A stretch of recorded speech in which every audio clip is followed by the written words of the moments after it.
A very big hello to all my dear students. So today we are going to start with the chapter Neuro ophthalmology.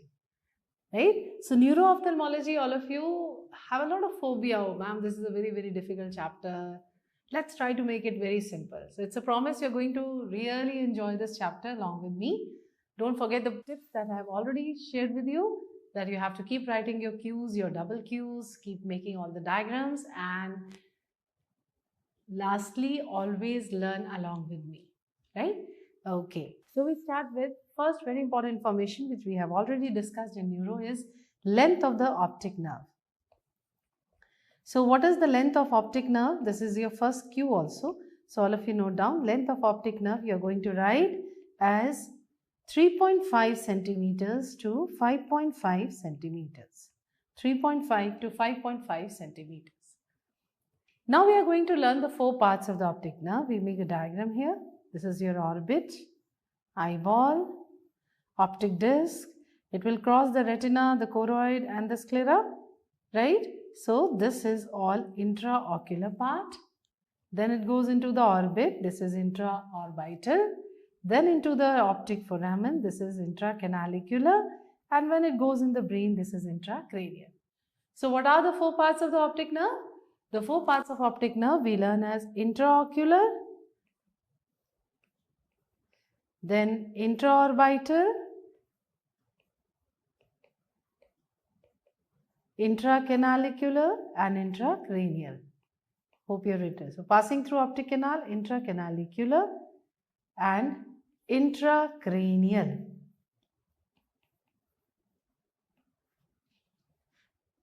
Okay, so let's have a look. So this slide is showing you the four parts of the optic nerve. This part is intraocular, then comes your intraorbital and through the orbit, intracanalicular and intracranial. The lengths are already given there, so let me mention it here only. Which is the longest part is your exam question. We all know longest part, note down all of you. It is intraorbital. Second question they've asked you, what is the length of the longest part? Again, it's in front of you. It is 25 to 30 millimeters. So it can range from 25 to 30 millimeters. Hope you're noting down. Then which is the smallest part? Again, we can see the shortest is your shortest length is intraocular. And shortest is how much? Only 1 millimeter. Only 1 millimeter. Right? So these are the four parts of the optic nerve. We have to know which is the longest, which is the shortest. Okay. Come to the next diagram. This is your optic foramen. What are the structures passing through the optic foramen? You must have learnt in your anatomy also. It's important. So structures passing through the optic foramen, two main structures, main nerve of the eye, main artery of the eye. So optic nerve and ophthalmic artery. So what are the main structures? Optic nerve, ophthalmic artery.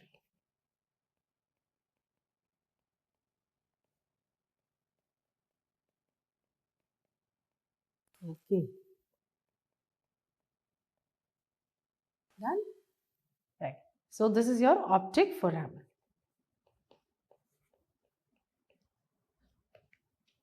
Okay. Then what is your blood supply of the optic nerve? Right. So next we will learn is blood supply of optic nerve.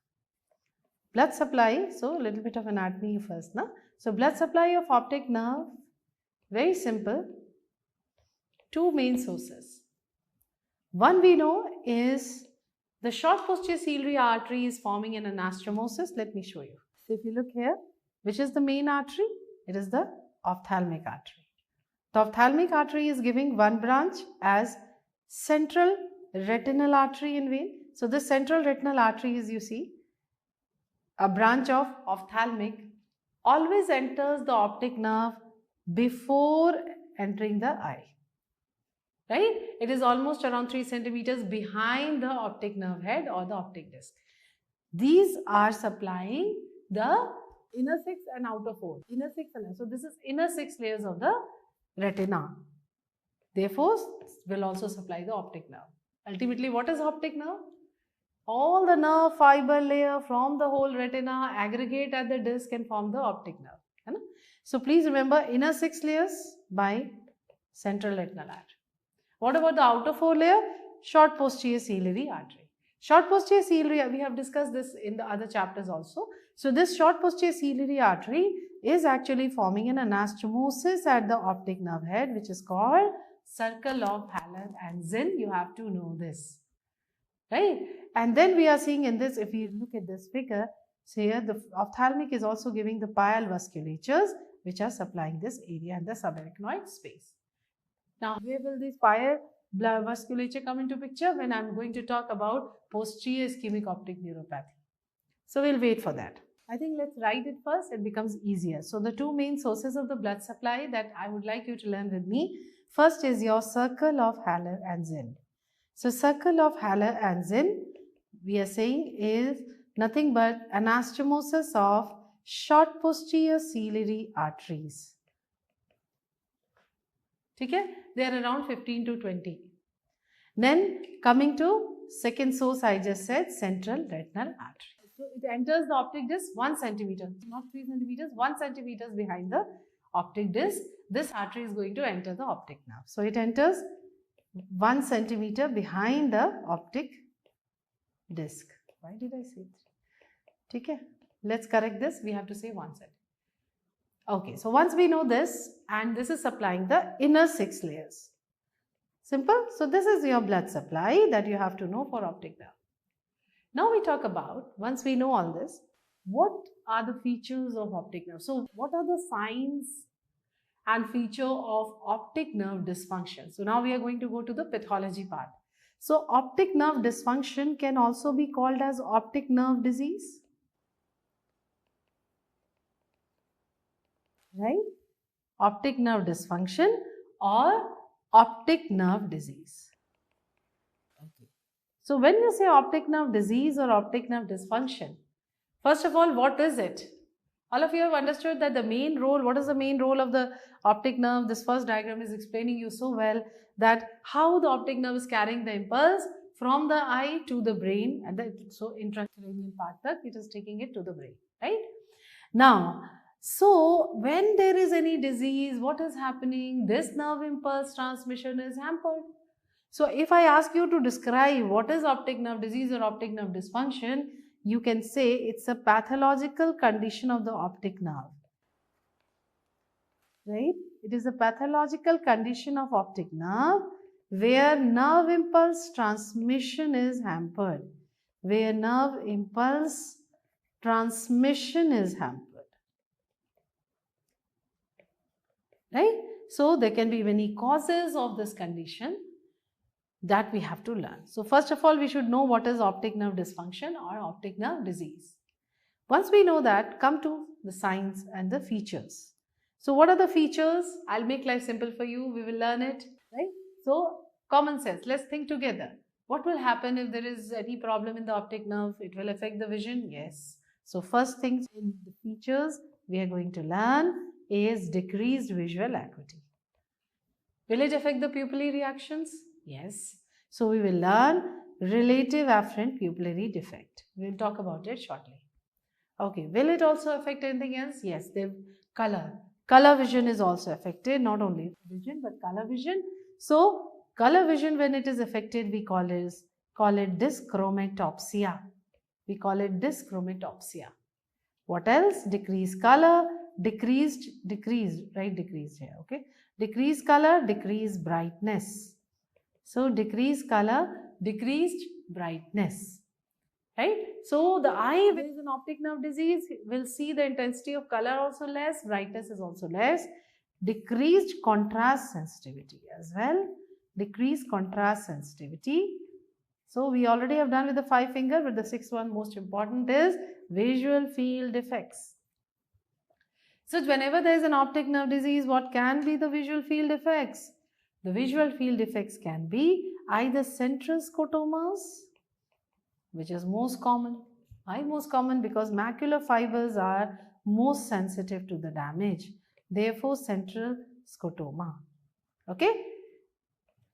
What is the second type of field effect that I can get apart from central scotoma is centrocecal scotoma. Yeah, what is this centrocecal? I'll just show you the slide. Understand here first. That scotoma which is touching involving both the disc and the macula. What is disc in the field chart? We have learned this so well in your glaucoma chapter. It's blind spot. So the scotoma, which is actually extending from the blind spot involving the macular area, this is centrocecal scotoma. Okay, so it involves the macular area also, and it is involving the optic disc or blind spot also. This is what is called centrocecal scotoma. What can be the other type of field effect? One was central we learnt, one we learnt was your centrocecal. तीसरा याद करो, altitudinal field effect, right? It is altitudinal. Now what does this mean? So normally you learn the field effect as nasal is gone or temporal is gone, but altitudinal means either superior or inferior is affected. Either this field is gone or this field is. Suppose if, for example, if I put like this, so in this case, it is the inferior field which is gone. This is called altitudinal field effect. We may also have some nerve fiber bundle defect, but I think this is very important. Centroscotoma, centrocecal, altitudinal, we'll learn this. Okay, so now we know that whenever what is optic nerve disease and whenever optic nerve is not feeling well, what are the problems the patient will have? These are the six fingers bol dete hain. So these are the 6 fingers. Now, another thing that needs a mention and explanation here is what is RAPD, right? So what is the normal reaction of your pupillary light reaction? Whenever I am showing light, what happens? Pupil constricts. So if everything is normal, then on showing light, I should get a brisk constriction of the pupil. And we all know that if one direct constricts, even the consensual, that means the other eye pupil also constricts. So when the same eye constriction is called direct reflex and the opposite eye constriction is called consensual reflex. I expect these things are clear to you. So what happens in a patient of optic nerve disease when the disease has just started? What I am getting, let's try to understand that. So what I am getting is, suppose this is my torchlight and my patient is in front of me and these are the 2 eyes I am checking. So I get a constriction.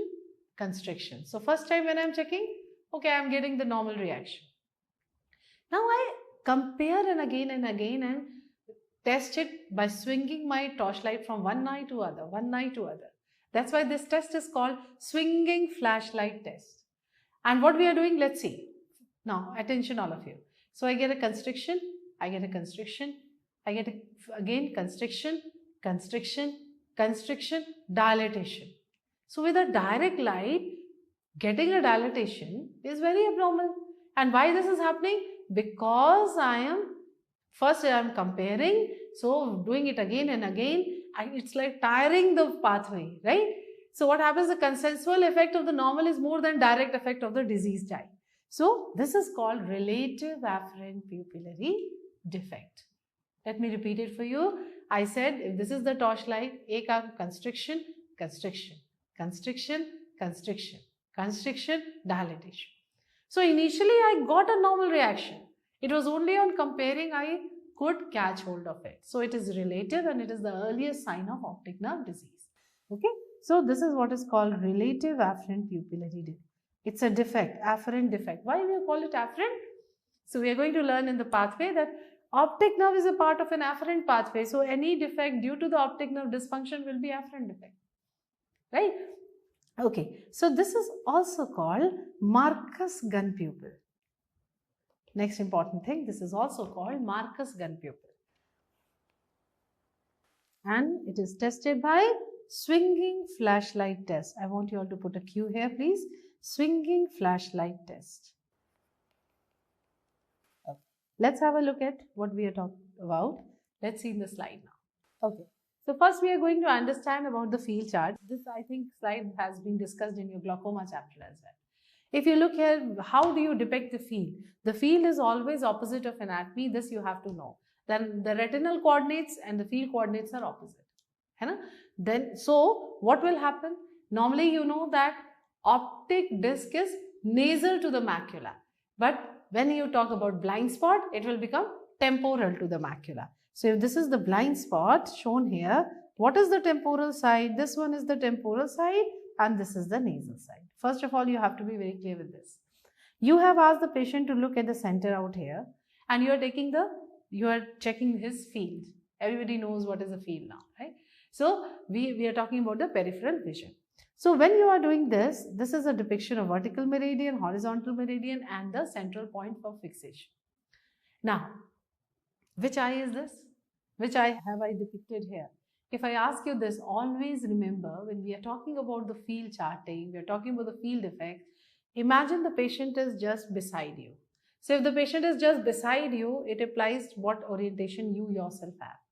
So what is your orientation? If I talk about my left eye, my disc is nasal, my macula is temporal, and it will become opposite on the field chart. Here disc will become temporal and macula. So this is actually a field chart of left eye. So should I give you a quick tip?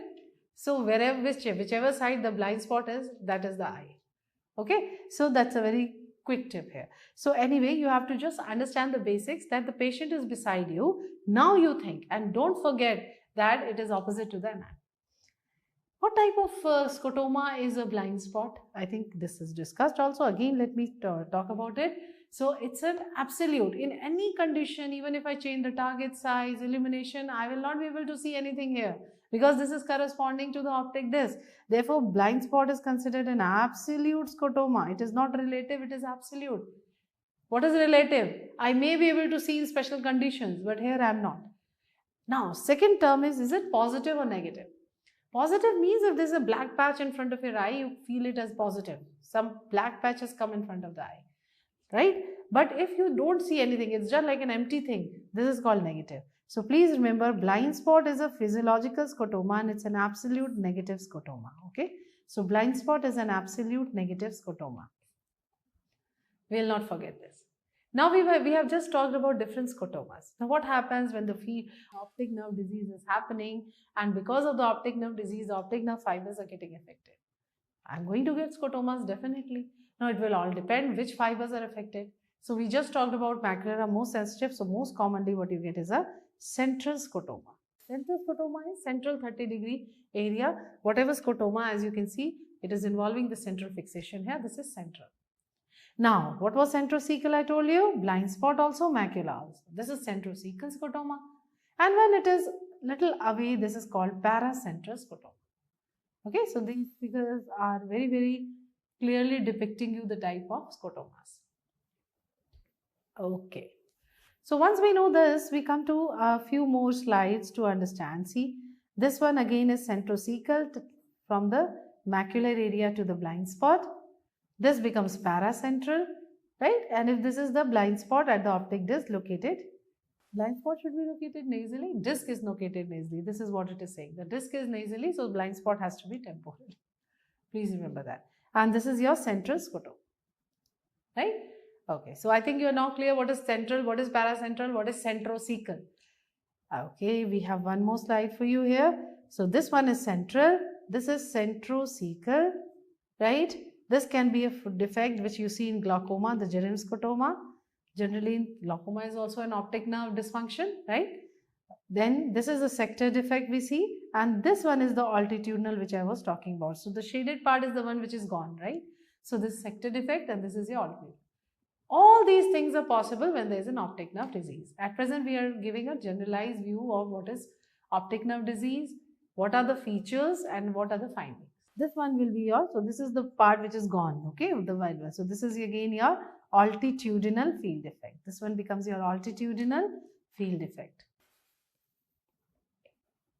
So in the example on the copy we had made for inferior field, here we are seeing the defect in the superior field.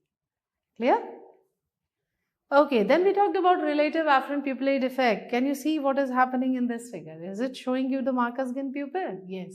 So the arrows are showing how the torchlight is swinging from one eye to another. So this is patient's right eye, this is patient's left eye. When the torchlight is shown from the left to the right, the pupil is not constricting here. But when it is going to the left, both pupils are constricting. Again to the right, it is not constricting. So which eye is actually having the problem? In this case, it is the right eye. Okay, so we are seeing the defect RAPD in the right eye. I hope it's clear to you. This is constricted when I am showing it to the left. When I went to the right eye, this is the torch light. When the torch is shifted here, see both the pupil dilated, not constricted. Now the torch is going back to the left eye. What do you see? Both constricted. Again back to the right eye, both not constricted. So there is another question they have asked you. One is, what is the two ways they have asked you. First is, what is the first sign of optic nerve disease? So you have to answer RAPD. Okay, so wherever you have written that 5 signs, वहाँ पे लिख दो, first sign is RAPD. Second, can you see here? Whenever the torchlight is being brought on the disease side, neither that is constricting and naturally the other eye will also dilate because the torch has been removed from there. So what is the position of pupil in RAPD? You will answer both eye are dilated. Okay? So this is also, so let us write both the questions. First sign of optic nerve disease, make a Q here. This is your first sign of optic nerve disease is RAPD. Okay? Second question, what is the position of pupil in RAPD? We will write position of pupil in RAPD. The pupil is both side dilatation. So this was another question for you. This is also a Q. All of you put a Q there. Right. So once we know this much, we come to the next important thing is how to classify optic nerve disease.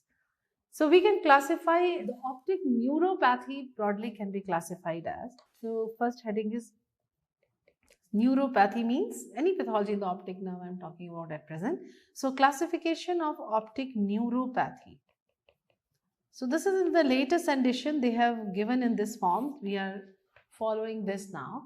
So first you have to say is of course inflammatory. So any inflammation can be a cause of optic nerve disease, where this is what we call optic neuritis, right?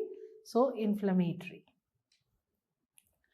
Then second you will learn is it can be glaucomatous, which we already learned in such a big heading under glaucoma. It can be then ischemic, very, very important, ischemic. Then it can be hereditary. So it can be nutritional or toxic. Okay, so this is another neuropathy where we are going to talk about.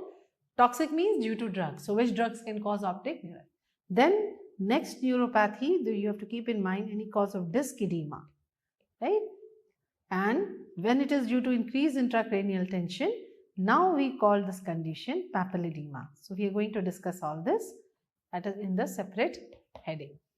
And lastly, you can also know trauma can also lead to traumatic optic neuropathy.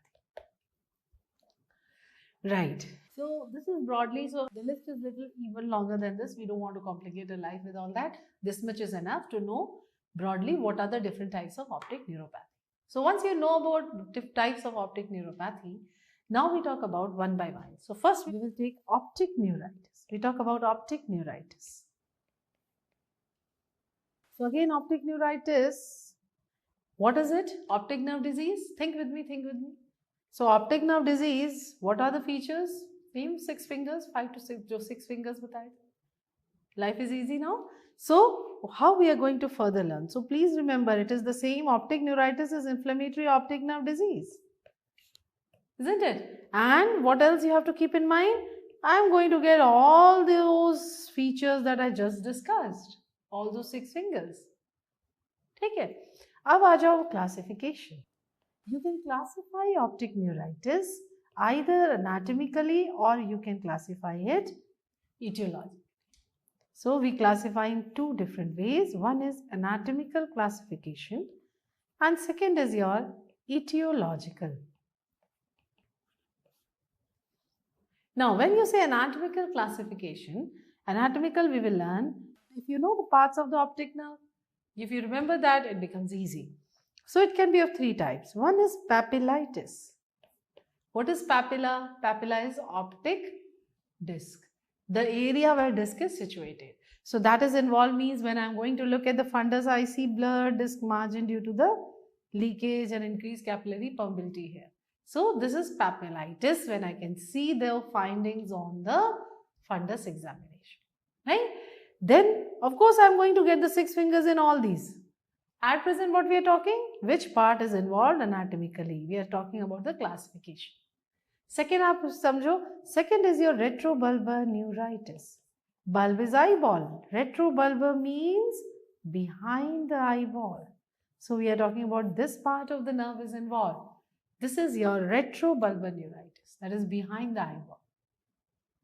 Correct? Okay. Then what is the third type?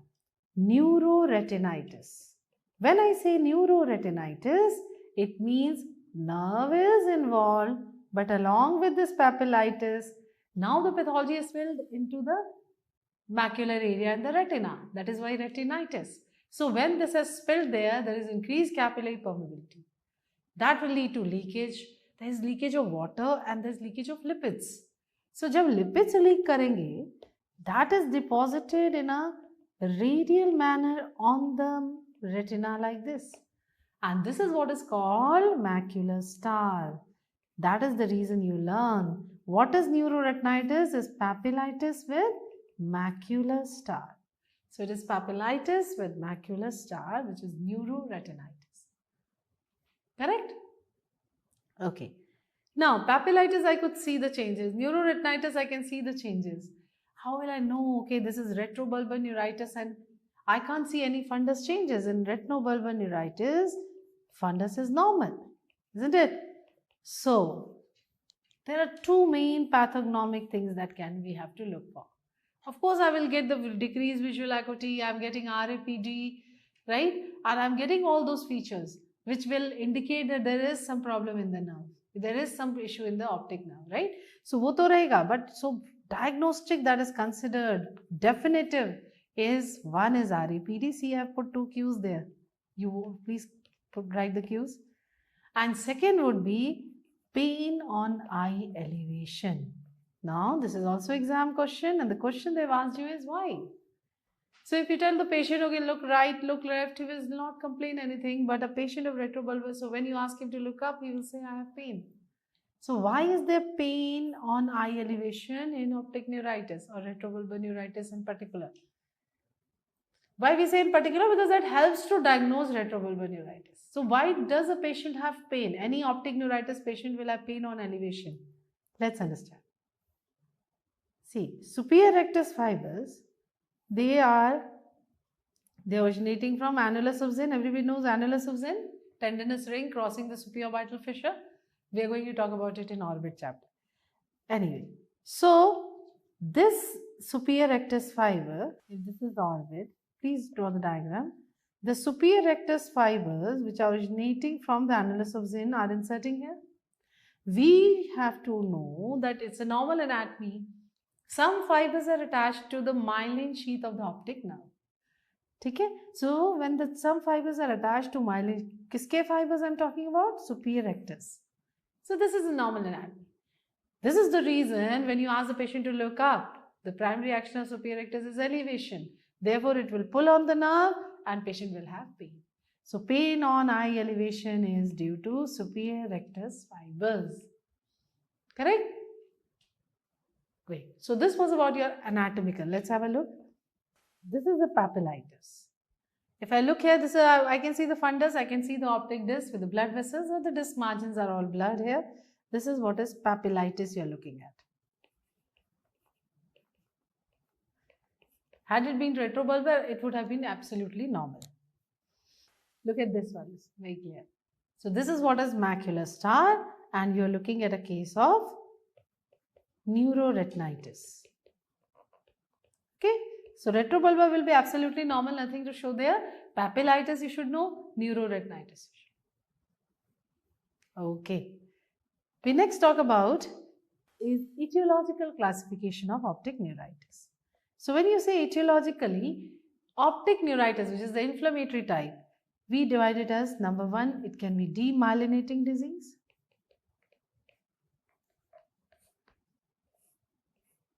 So this is how demyelinating disease have been put under this in the new 9th edition of Kansky.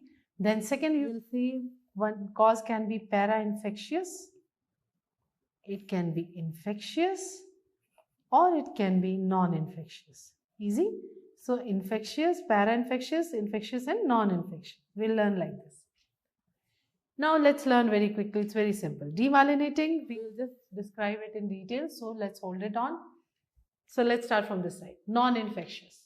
All the autoimmune disease causing optic neuritis will come under non-infectious inflammatory like SLE and PAN. Okay, so we will just write here autoimmune disease like SLE or PAN. Then next we talk about infectious causes. Infectious causes need some, what I mentioned, some of the infections that will need a mention is like syphilis and herpes zoster. Syphilis infection can lead to optic neuritis, herpes zoster, HZO can lead to optic neuritis, right? So this was about your infectious. Now para-infectious means this is just a generalized viral infection in a child. So it is actually self-limiting. During the viral infection, the child is having optic neuritis and that resolves by its own. So there's a spontaneous recovery. Okay. So that is para-infectious. It can be after viral infection or after immunization in children.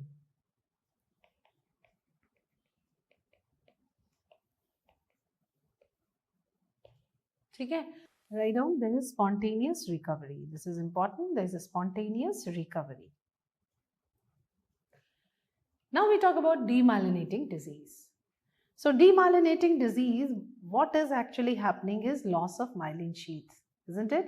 So when the myelin sheath is lost, it is eaten up by the macrophages and phagocytosis is by microglial and macrophages both. Okay. So what is the pathogenesis of all these demyelinating diseases?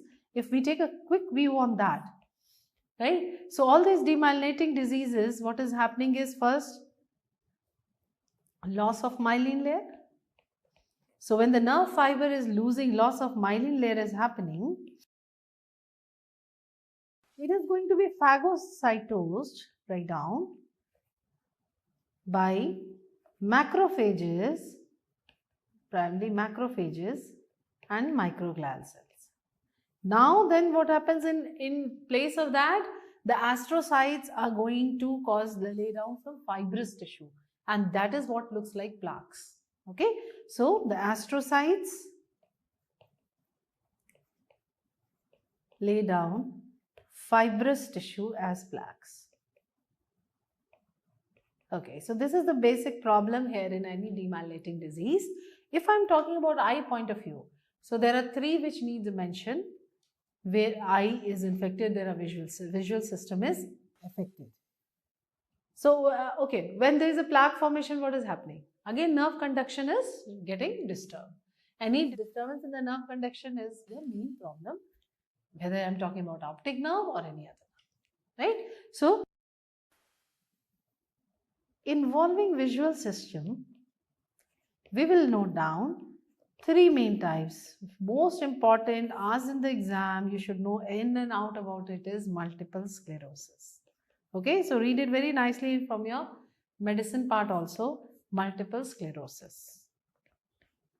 Then we talk about second that you should know. This is also Q and this also is a Q is Devick's disease.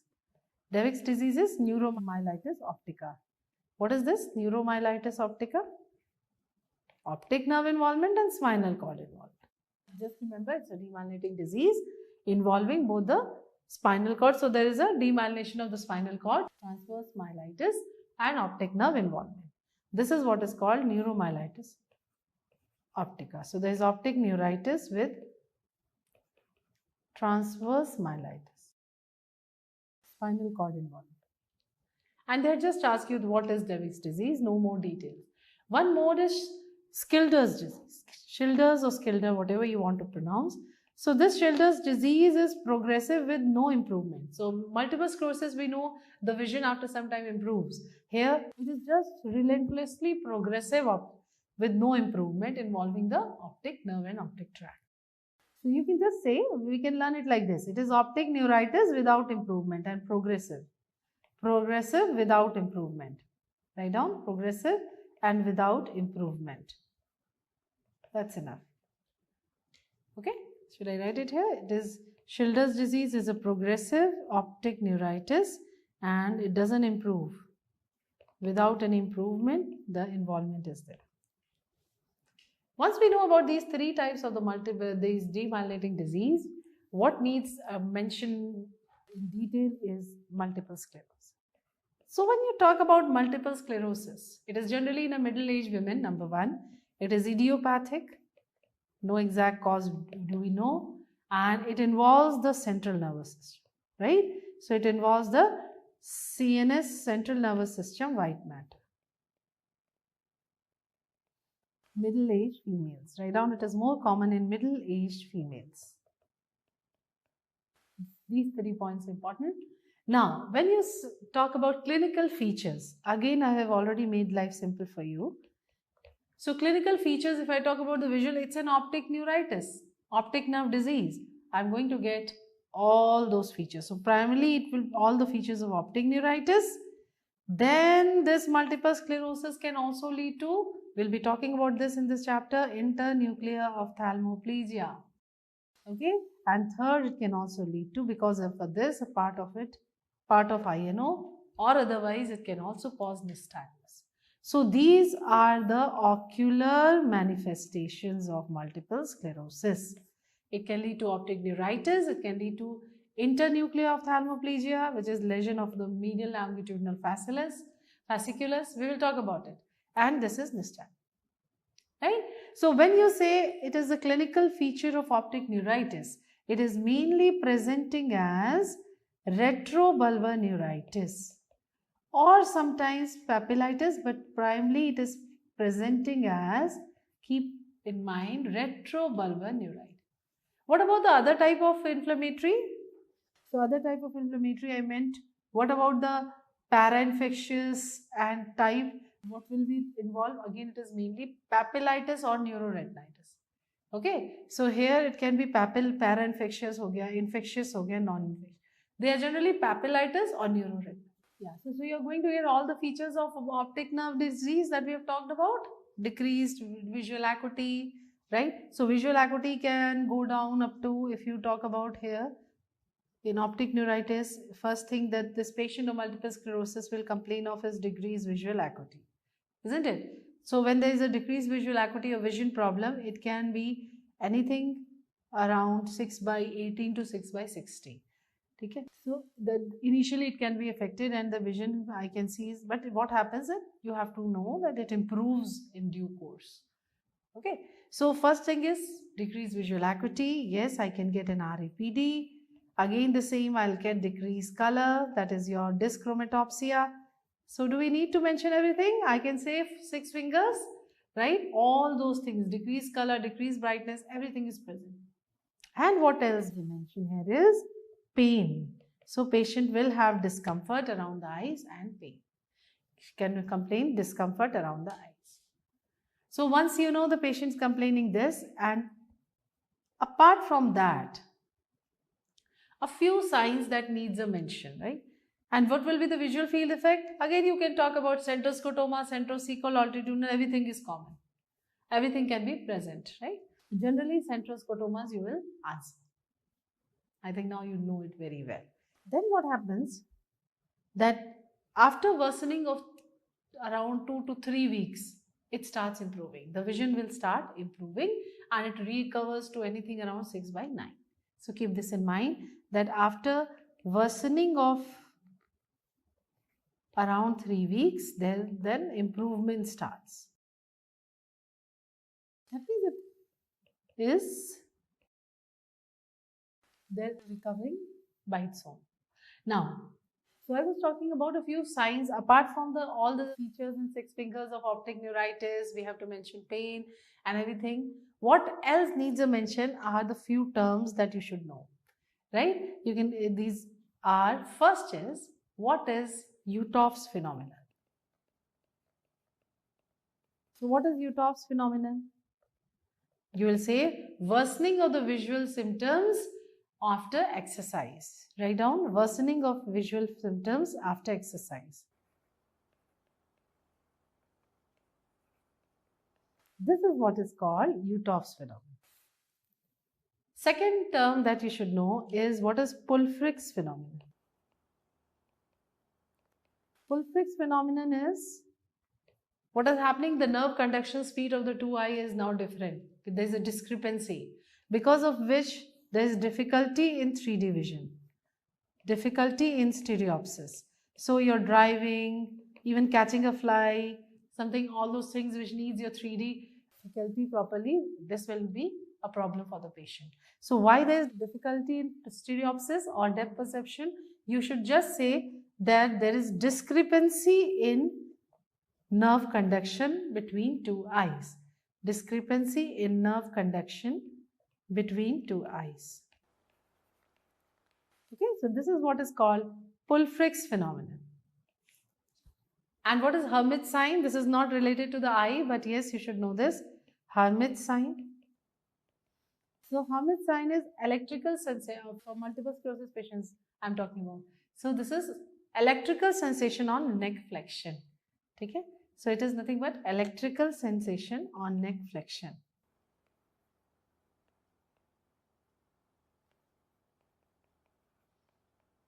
Okay? This is your Hermit sign. Okay, so once you know this, we now next talk about the treatment of multiple sclerosis.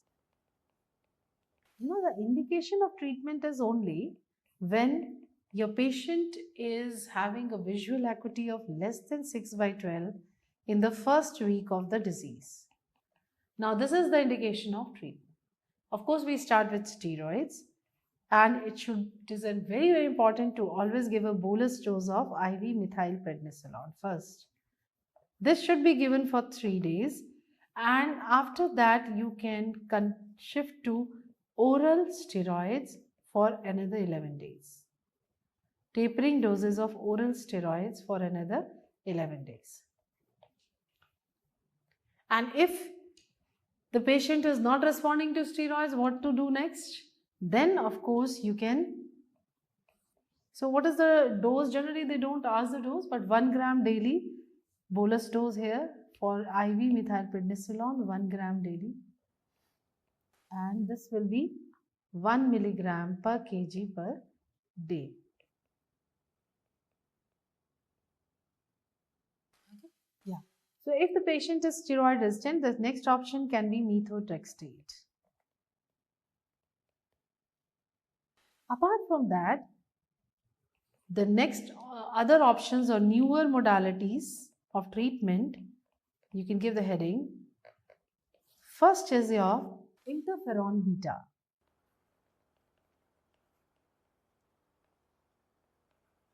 Okay, so INF beta 1, right now it is INF beta 1.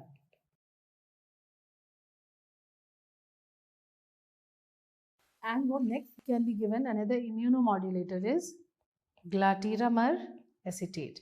Glatiramer acetate is also, so this is again an immunomodulator. This is also an immunomodulator. So either you give interferon or this drug. Any other options? Yes, in newer options, the third you will know is monoclonal antibodies. Monoclonal antibodies. Right? So in monoclonal antibodies, a few names that we will note down here. Natalizumab. Write down natalizumab. Or LM2zumab. Right? So just remember this, that especially in relapsing cases, monoclonal antibodies are very helpful.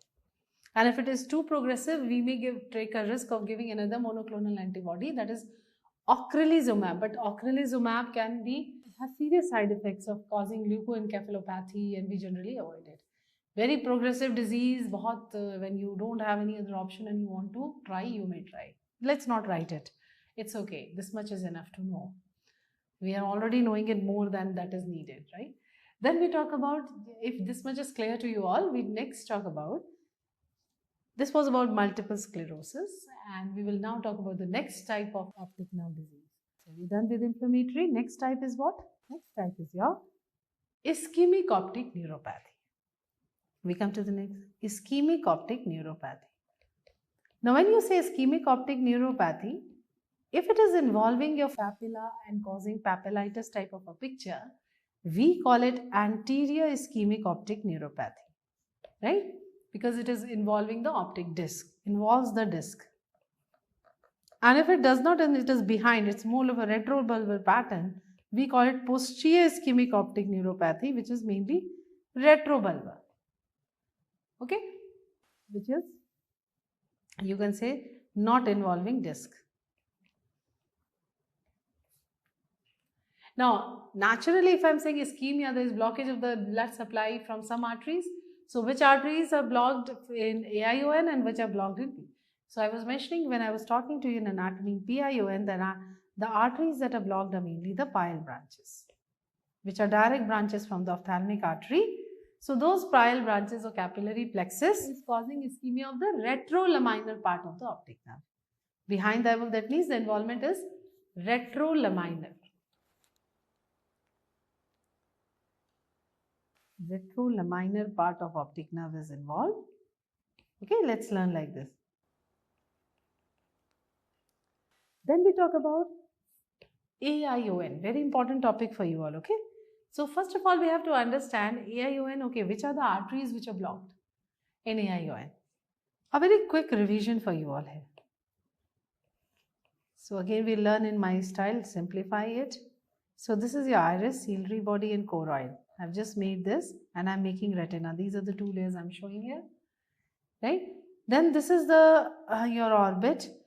We all know that the main artery supplying the eye is ophthalmic. So suppose this is the boss ophthalmic artery. We all know that ophthalmic is a branch of internal carotid artery, right? From internal carotid artery. Maybe this is the internal carotid artery.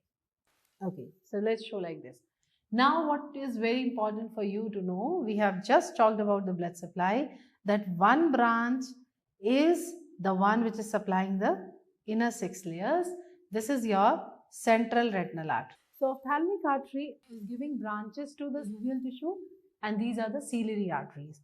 So, I think we will all remember this very quickly, that ciliary artery can be anterior or posterior, okay, and posterior can be short or long, okay. Long are only 2 in number and short can be 10 to 20 in number. I mentioned about short earlier also. Now, anterior are muscular branches. Okay? Should we say it again? So, ciliary artery, anterior, posterior. Posterior can be short, long. The posterior, which is short, common sense, naturally is supplying the choroid and outer 4 layers. This is the one which is forming the anastomosis, which you have just learned with me, a circle of Haller and Zell. Right? So, it is also supplying the outer 4 layers of the retina along with the choroid. The long, what it is doing? It is going further anteriorly here from the suprachoroidal space. Of course, I am not showing each and everything. So, I am just showing it in a rough way that how the long posterior ciliary artery is going further out here, and it is anastomosing with what? What are these? Anterior ciliary. And this anastomosis with anterior ciliary is what is called major arterial circle or circularis arteriosus major. So this is your major arterial circle. When you say major arterial circle or circularis arteriosus major, why do you call it a circle? Let's think together. This is your iris, isn't it? So it's in a circle form. Okay? Now, this is the pupil. Correct? Now, when I say base of the iris, what do I mean? What is the base? This is the base and this is the pupillary border. Correct?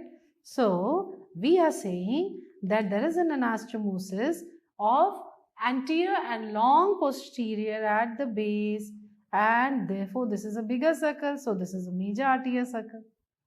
Now, what is the next story? The branches from this major circle are going to come to the pupillary border and going to form another anastomosis, and this is the minor circle. Okay, so this will becomes minor arterial circle or circularis arteriosus minor. Now, why I said all this here? Because you will register it nicely when we are talking in this flow. Okay, after this, so once you know all this, so this was exam question that anterior ciliary are muscular branches. Another exam question, how many short posterior ciliary? We make another Q here. Okay, third exam question was circle of Halloran's, I've already mentioned. And we have already mentioned this as well, that how the central retinal artery is, and from the ophthalmic, there is a separate branch which is entering the optic nerve much before this and entering, and it is supplying the inner 6th layer of the retina. This is your central retinal artery. Huh? Okay, so once we know all this, we come back to the point. We come back to this. Ischemia is in which artery that this is causing? Ischemia is due to blockage of which artery now? We are talking about AIUN. We have still not answered this. So let's learn. It is due to blockage of short posterior ciliary arteries. So actually it is due to blockage of the short posterior ciliary artery, which is supplying the outer fovea and the corona. After such a long story, I really expect you never to forget this, that AIUN is due to blockage of your short posterior ciliary artery. Now we will elaborate on AIUN, that anti-ischemic optic neuropathy, which can be either arthritic or non-arthritic. When I say arthritic, why do I call it? Etiology is giant cell arthritis. It's a very important medicine topic. Again, all of you, please learn it nicely. Giant cell arthritis. And non-arthritic, we do not know the cause. If we do not know the cause, what are the risk factors? Major risk factor is hypertension. Why hypertension? People with long-standing hypertension, they have a lot of fluctuation of the blood pressure, and these patients can suffer from nocturnal hypotension. Got it? It is this nocturnal hypotension which is the cause of ischemia in these patients. And another theory and cause that they have told you here is, apart from that, we will also learn ischemia can be if there is a small eye and a small disc. When there is a small disc and a small CD ratio, so what is happening? It's like a compartment syndrome. When the area is small but the nerve fibers are same to exit out, there can be pressure on the arteries which can lead to ischemia. Okay, so a small disc is another cause of ischemia or non-arthritic AION, just like a compartment syndrome. Okay, so these are the causes. Once we know the causes, how will it present? Arthritic, first, arthritic AION. So she is a patient of generally giant cell arthritis. Think in that terms. So the initial visual complaint is, okay, wait, learn like this. Again, back to our basics. It's an optic nerve disease. This time the cause is ischemia, right? But it's an optic nerve disease, correct? So, decreased visual acuity, है ना? So, sudden diminution of vision. Sudden, but this time painful. See, it's a very, very old debate whether we should learn it as painful or painless. So generally the pain is complained around the eyes. It could be due to arthritis. It may not be per se due to ischemia or optic neuritis. But yes, it is always learnt as painful. Okay, so painful diminution of vision ho rahi hai, and visual acuity is markedly reduced. So that becomes our first finger. What was the second? Pupillary reaction. Naturally, it will be affected. When the nerve is affected, I will get an RAPD. Decreased galak, decreased brightness. Yes, I will get dyschromatopsia. I can get decreased brightness as well. Decreased contrast sensitivity as well. Everything will be there. We needn't write it. We can just make this in the copy. This should be enough. What about visual field defect? That needs a mention. Q lagao. Visual field defect typically in ischemic is always altitudinal. This is what we will learn. So, short posterior ciliary arteries have segmentation, supplies in a segment form. So, what happens when it blocks? So, initially, you will see on the disc that, okay, generally superior or inferior disc margin is blurred first. And when I am looking at the field effect, I'm making it here. I have already shown you it is altitudinal field. right? We already know what is altitude. Anything else this patient of arthritic can present? Yes. What about jaw claudication, temporal tenderness, headache? So all those systemic features you should know very well. Okay, I'm not going too much in detail with the systemic features. I'm more concerned with the ocular, but have headache, temporal tenderness, and of course, we'll talk about is jaw claudication. And what do you get if you're investigating this patient? Serum analysis and all. What do you get is in ESR. ESR will be raised. It's a case of giant cell arthritis. CRP protein raised. CRP is raised, increased, isn't it? So keep all this in mind. Okay, so that was about your arthritic. How will non-arthritic present? Non-arthritic, on examination, what do you get? When I look at the fundus examination in this patient of arthritic, generally the optic disc is pale. Typically it is more pale and white and pale due to ischemia. In arthritic type, this is what we generally see. Of course, there is going to be blurred disc margin due to the papillitis type of feature. Blurred disc margin. Because the disc is involved. Correct? Okay. Now, you know the feature, you know on examination, you know generally what can be systemic features and what can be the investigation finding. Next, I will first take non-arthritic and then I'll talk about treatment. So non-arthritic AION, we have just learned is due to primarily nocturnal hypotension is most commonly seen as the cause. So again start thinking all the 6 fingers. So this time it is sudden again diminution of vision, but this is painless. Painless diminution of vision and visual acuity slightly reduced, not much reduced, slightly reduced. Very important, this is especially after getting up in the morning. After waking in the morning, it is commonly complained of. That is the main important thing. So this is how the patient is complaining, especially waking up after in the morning. The patient is going to complain of sudden diminution of vision. So frightening. You get up in the morning and you start feeling so. It's not a very good thing. Anyway, then of course, as we have learned, all those 6 fingers are going to fit in. And the field effect again is altitudinal field effect. Again, this is asked in the exam, altitudinal field effect.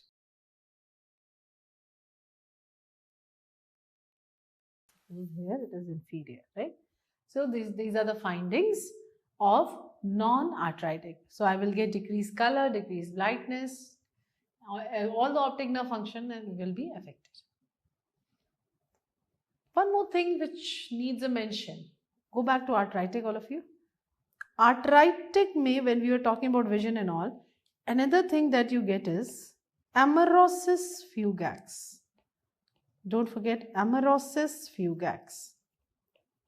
This is a cue. It's a feature of arthritic AION. What is that? Transient diminution of vision or blood. So transient loss of vision. So transient loss means the vision that is gone will come back, right? And it is typically in a curtain-like manner. That means first the patient will say, I can't see the superior field, then central, then inferior field. When it comes back, inferior comes first, then central, then superior. So curtain is down, curtain is up. That is why we call it transient loss in a curtain-like manner. So it's a feature of arthritic. Now we talk about, once we know this, also do we realize one thing, that one cause could also be compartment syndrome, which I said?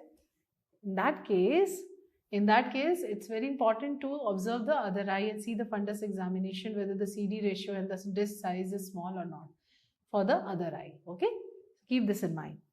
First, we talk about on examination. This time, what we see in non-arthritic, the disc is generally hyperemic disc with blurred margin. So it's a blurred disc margin, and maybe due to some pressure on the arteries, there is a hyperemic disc, though there is ischemia going on, but this can be seen as hyperemic disc. Paradox, okay, keep in mind. So anyway, this can be the finding for non-arthritic. What was in arthritic we learned? Paler disc. Treatment.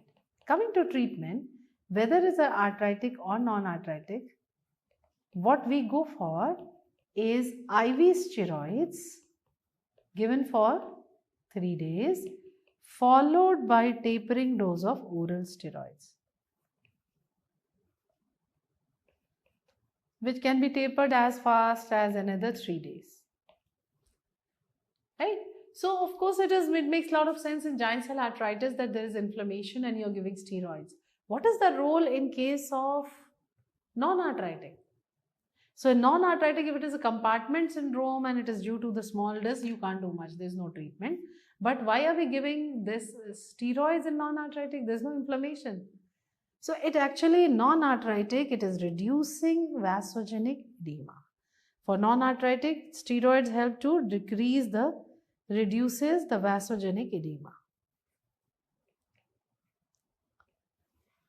Okay. Yeah. So that was about your ischemic. Okay. So ischemic, here the arrows are showing you there is an edema, but mainly the margins cannot be seen initially in the upper and lower part. Slowly it becomes blood everywhere, but initially it is segmental. Then the next is your, if you look here, so what is the field effect you can see on the Humphrey here? It is altitudinal. Okay, so this is the field effect which we call as altitudinal field effect. This is what is altitudinal field effect. What is the next type of optic nerve disease that we are going to talk about is hereditary optic neuropathy. So when you say hereditary optic neuropathy, most important that we are supposed to learn is Leber's hereditary optic neuropathy, LHON. And the second heading will be some miscellaneous names that we just need to know the names. Okay. So talking about Leber's. So Leber's hereditary optic neuropathy. First question is due to mutation where? Of course, it's a genetic disease, name suggests. Mutation is in maternal mitochondrial DNA. Mutation in maternal mitochondrial DNA. It's a Q, okay? Please make a Q, all of you. Then coming to the clinical features. What happens is the patient presents with optic signs of all the optic nerve dysfunction in one eye.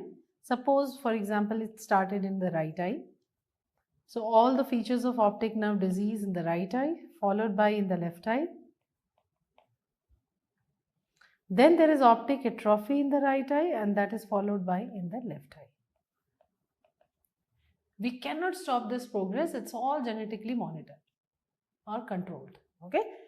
Now, what are the 2 points very important we have to know? In optic nerve disease, what are the things that we have learned? There are 2 important variations we have to know. Rather, one important variation and one extra point. What is the variation? We already expect that if it's an optic nerve disease, there should be an afferent pupillary defect or RAPD. This is not seen in this condition, and we see that the pupillary reactions are normal in case of Leber's hereditary optic neuropathy. And second important feature that we will learn is on the optic disc, we see telangiectatic vessels around and on the disc. Okay. And thirdly, on examination finding we can note down is thickening of the retinal nerve fiber layer around the disc, which looks like we call it pseudoedema. This is thickening of retinal nerve fiber layer. So if you remember these 3 points, this is important enough. Let's have a look. See, the blue arrow is showing you this is what is pseudoedema, whereas the black one is showing you the new blood vessels, which are capillaries, which are permanently dilated. That is telangiectatic vessels. Here I can see the black one is showing the telangiectatic vessels. Okay, around and on the disc are telangiectatic vessels. Then we should know about pseudoedema. And what else we have to know? Pupillary reactions are normal. So why are the pupillary reactions normal? No explanation is given in the books. So it's a PG level thing that some ganglion cells are responsible for light reflex reactions and some are responsible for image formation, right? So these ganglion cells which are responsible for your pupillary light reflex, that those retinal ganglion cells, we call it intrinsically photosensitive IPRGCs, those are not affected. Because they are not affected, therefore the pupillary reactions are spared. See, it's not very important at your level, so I'm not writing, you just said it. Right? So this was about, of course, we know there is no effective treatment for this genetic disease. So these are the points we have to learn for levels.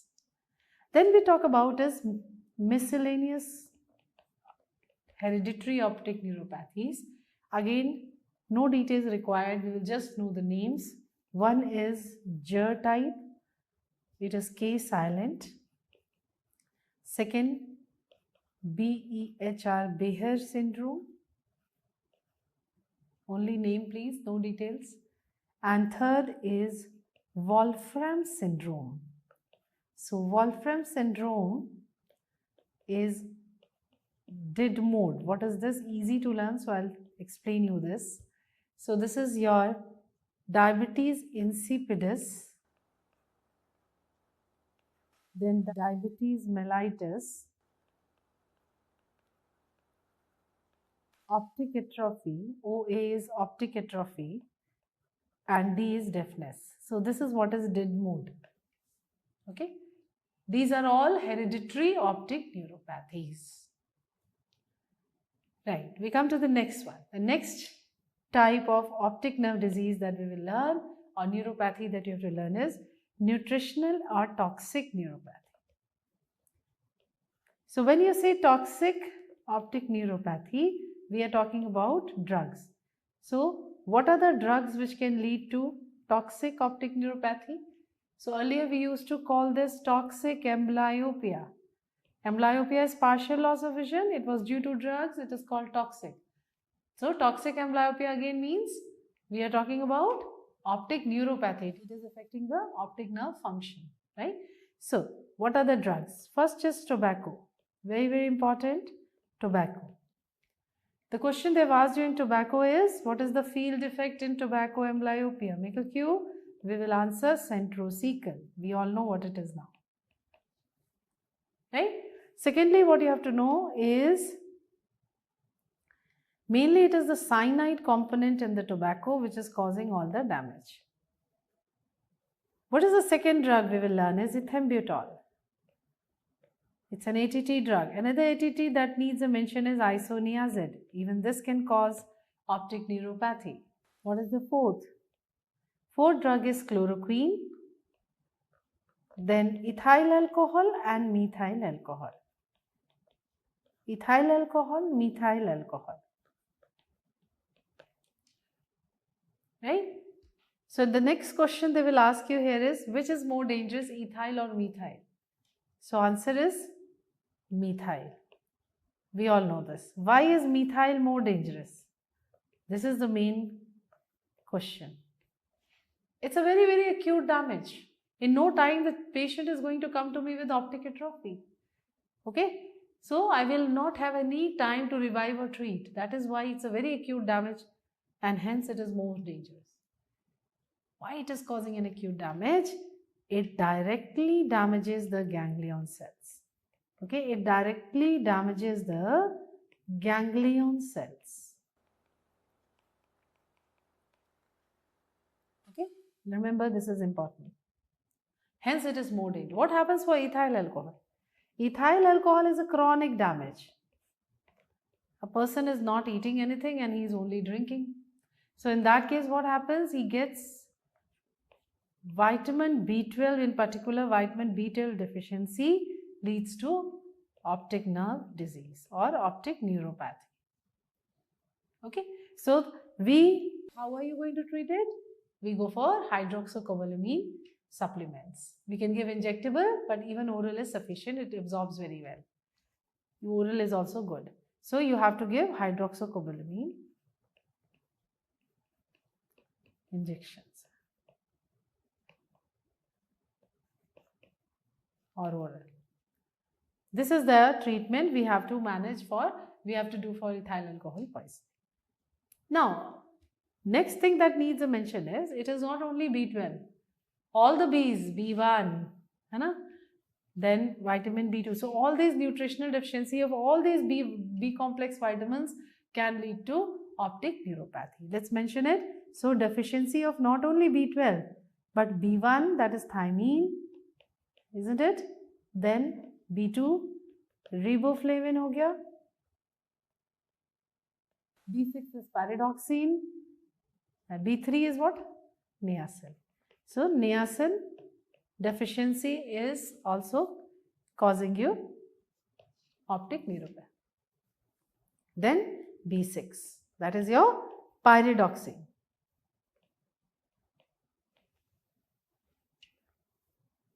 Also remember, deficiency of B12 is there and deficiency of folic acid. So folic acid deficiency, all these can lead to optic neuropathy. Great. So once we know this, we know if it is a neuropathy, again the same 6 fingers. Okay. Then we talk about is chloroquine. We mentioned chloroquine. Is there any other drug which we have missed? Vigabatrin. Write down Vigabatrin. Vigabatrin was exam question also. We will mention it here. After 6, write down 7 here. Vigabatrin can cause, write down with a Q please, visual constriction of the visual field. Okay. That means it is damaging the optic nerve, then only there can be constriction of visual field. This is the way they had asked you the question. Another drug, digitalis, even that can cause optic neuropathy. Another one, number 8, digitalis.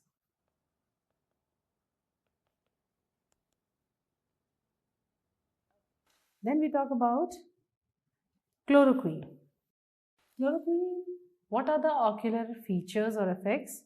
One by one. First, we have learned in a cataract chapter, BSc causes PSC. So it causes posterior subcapsular cataract. Second, it can lead to optic neuritis. We are just learning this. Third, it can affect the macula, causing a maculopathy, which looks like an eye of a bull. Therefore, it is called bull's eye maculopathy. Because morphologically, it looks like an eye of a bull. So, we are calling it bull's eye maculopathy. Please put a Q here. Bull's eye maculopathy is what? If you look at the retina, there are alternate areas of hyper and hypopigmentation. What is hyper? The pigment, this is pigmentation. Hypo means retinal epithelial, retinal pigment epithelial atrophy, not dystrophy, atrophy. So RP atrophy is jahan pe hai, you will get hypo, lighter color, and darker color means pigmentation.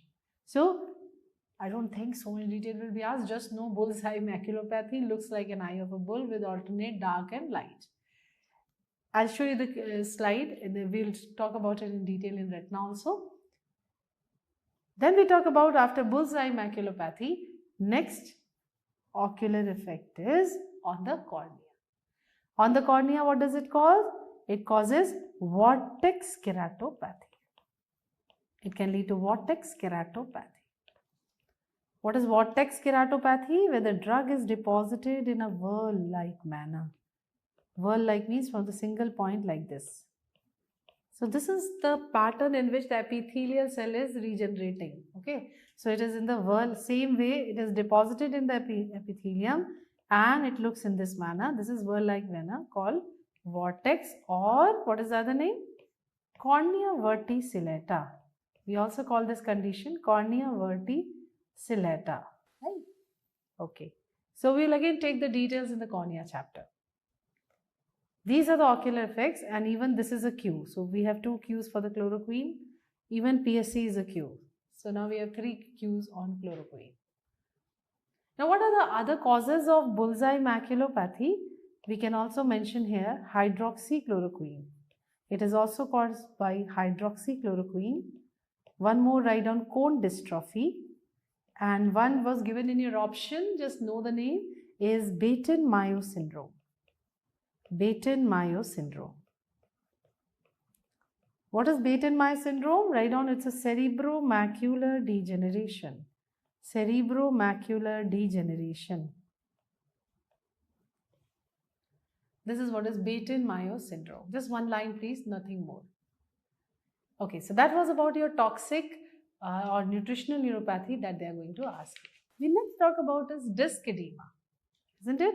So when you say edema and when are you saying optic nerve disease? So there is a difference. Why? Because when I say optic nerve disease or neuritis, I think so many times they've asked you the difference between papillitis and papilledema in your MBBS level. So papillitis means optic neuritis, optic nerve disease. But edema means edema around the optic disc. I'm talking about initial stages. It is not affecting the optic nerve function. So earlier it was affecting, now it is not initially affecting. That is the main difference. So what is disc edema and what is papilledema together? Disc edema means any edema around the disc, and when it is due to increased ICT, this is called papilledema.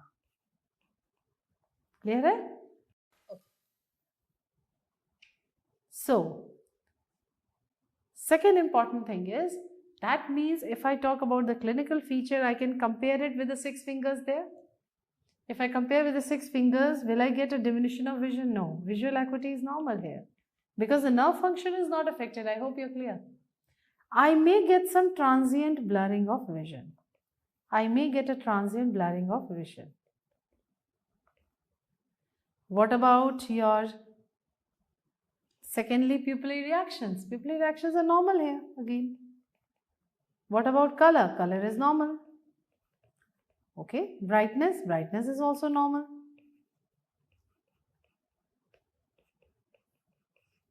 Color vision is normal, brightness is normal, contrast sensitivity is normal.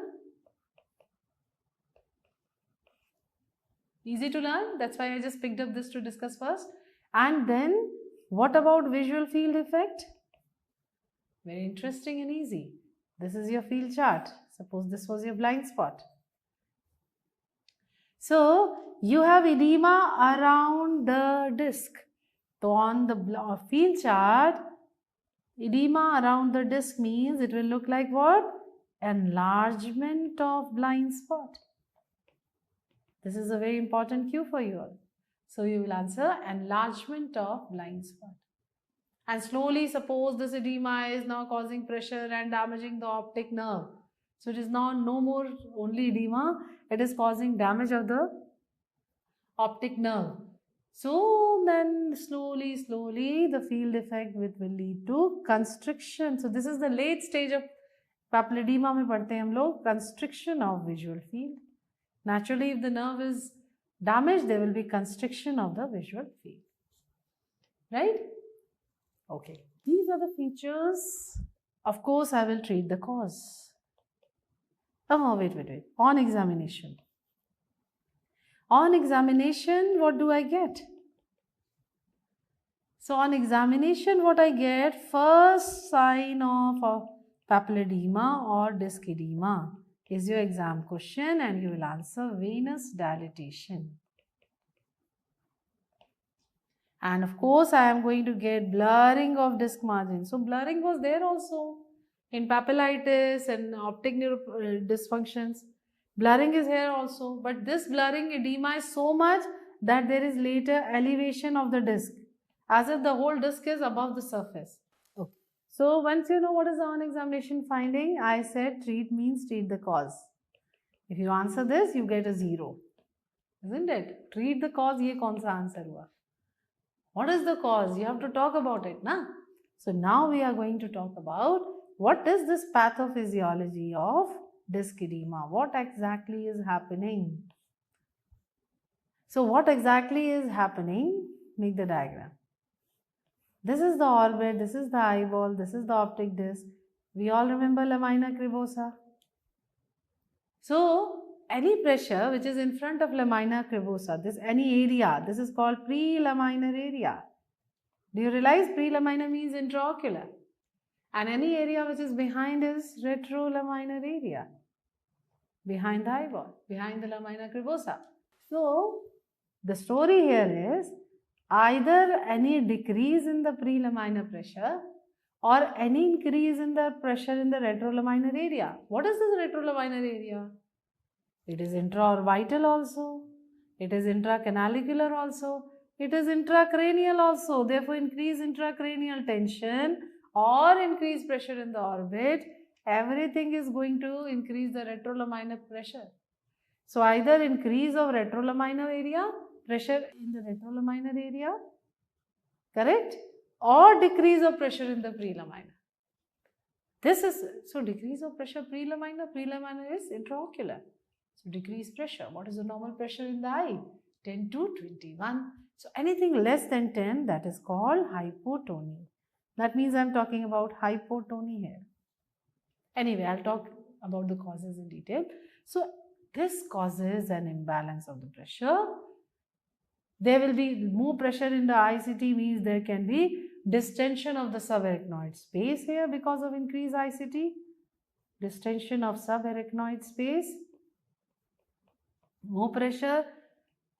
So what is happening because of this imbalance between the two? Either less pressure there, more pressure in the retrolamina. So there is imbalance and disturbing the pressure gradient across lamina cribosa. This disturbs pressure gradient across lamina cribosa will lead to stasis of the exoplasm. Exoplasmic stasis. अब exoplasm is cytoplasm of axons.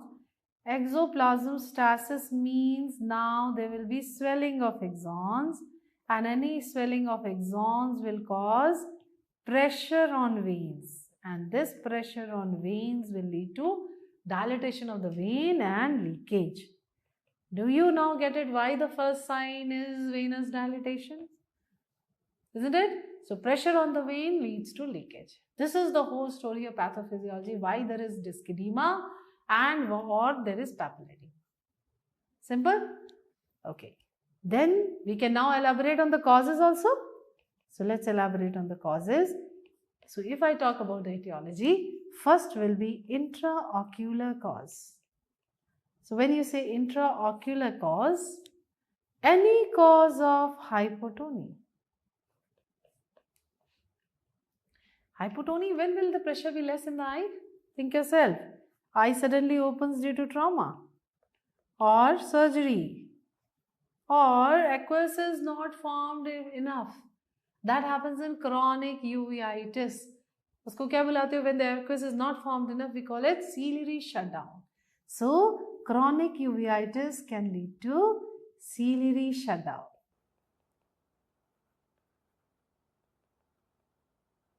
Right, all of you? So this can be one cause of edema around the disc. Chalo, that is clear. We come to the second one. Intraorbital cause. Now intraorbital cause again we know means more pressure in the orbit. Think yourself. It can happen due to tumor. It can happen due to inflammation. You know, this is also called pseudotumor in the orbit. Okay, inflammation or pseudotumor. It can be due to thyroid eye disease. TED is thyroid eye disease. Any of the causes where the pressure is more in the orbit can lead to disc edema. Then we talk about intracranial cause, and in intracranial cause we talk about is increased intracranial tension. Therefore, we call this is the time I will call it papilledema, and more pressure in the brain. We all know it could be any encephalitis, meningitis, any abscess, any space occupying lesion, right? So these are the causes of more pressure in the brain. CSF pressure is more. So one more condition which needs mention is IIH is idiopathic intracranial hypertension. These are the intracranial causes. When you say idiopathic, this is what is called benign intracranial hypertension, or you call it pseudotumor cerebri.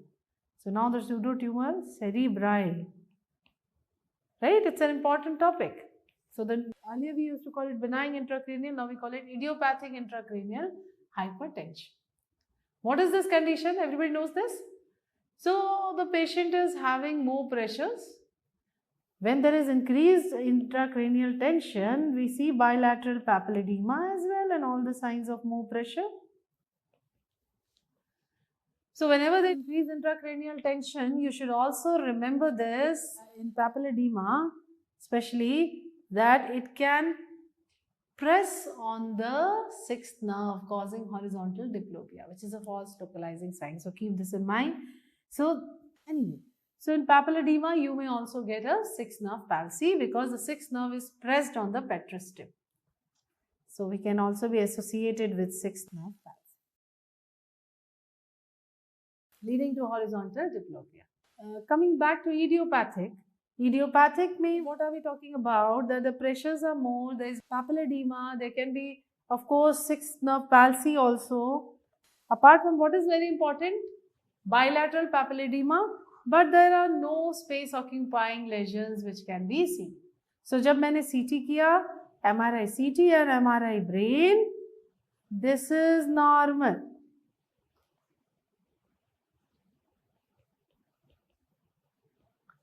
Right? CT MRI brain is normal and CSF composition is also normal. This is also normal. Right, all of you? So, why it is happening? Why are the pressures more? CSF is normal. When you do an LP, you see the CSF constitution is all okay. This is happening. The cause is, pathophysiology of the condition is, either it is formed more from the choroid plexus or it is drained less from the arachnoid villi. Okay, so there is an imbalance between formation and reabsorption.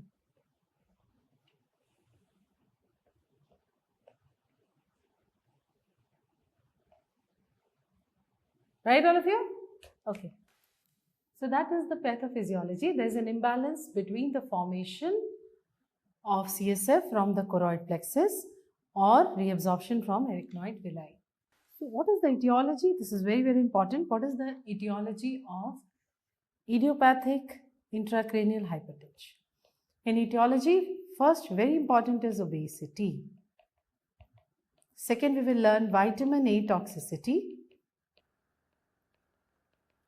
That is hypervitaminosis A.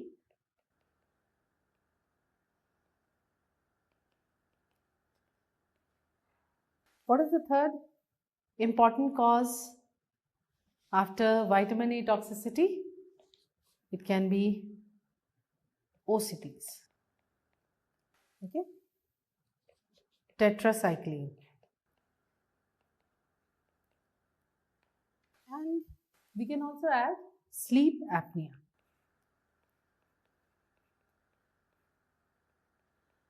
So these are the causes of benign intracranial hypertension or idiopathic intracranial hypertension, right?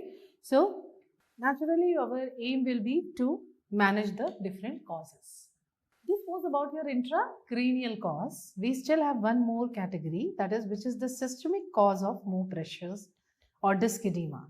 Systemic cause, now what you will know here is uncontrolled hypertension, malignant hypertension, and second cause can be severe anemias. Why severe anemias? Because that is going to lead to the hypoxia or less oxygen, and that is going to lead to dilatation of the vessels. That is the main cause why severe anemias can also cause this edema. Okay, so these are the causes. Now you know what is the difference between optic nerve disease and disc edema. When it is due to more intracranial tension, this is papilledema. So now you know the difference between papillitis and papilledema. Got it? Great. One or two things more in papilledema which we can add on. So first of all, before adding on, let me tell you, you have never got a question on this, but a little bit plus should be studied. Huh? So let's talk about to the point. What are the different stages? Papilledema has been divided into different stages. So give the heading stages of papilledema. So in adding on the papilledema, so we can just in continuity only, we have just added systemic cause in between. Otherwise, you can just write down stages of papilledema. First is your early stage, right? Second would be established papilledema. Let's learn this first. Then becomes your chronic papilledema. And finally, it is atrophic papilledema. When you say early stage, that visual acuity of course is absolutely normal, right? We get blurring of the disc margin. Where does it start from? This is important and this can be asked. So it starts nasally, okay?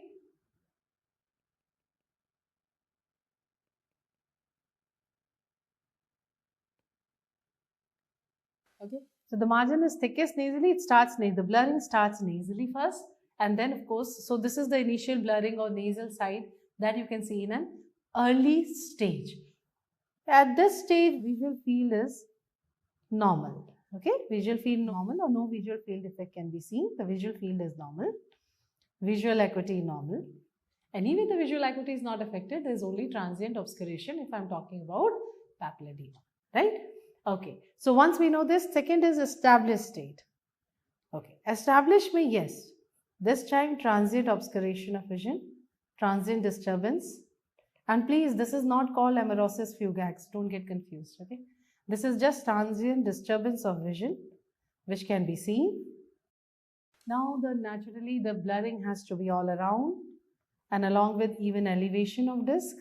It's an established papilledema, isn't it? So, I will get enlargement of blind spot. Enlargement of blind spot as the field defect, right? Another thing that we can add is because of your retinochoroidal folds, I'll just show you this. Due to the edema, these retinochoroidal folds are called Patton's lines. Okay, so these are Patton's lines. क्या है ये? They are retinochoroidal fold. So these are the few points of established papilledema, right? And of course, if there is dilatation and there is leakage and edema, naturally there has to be hemorrhage and exudates as well. Okay, so hemorrhages, exudates can be seen as a part of the leakage. This was early, this was established.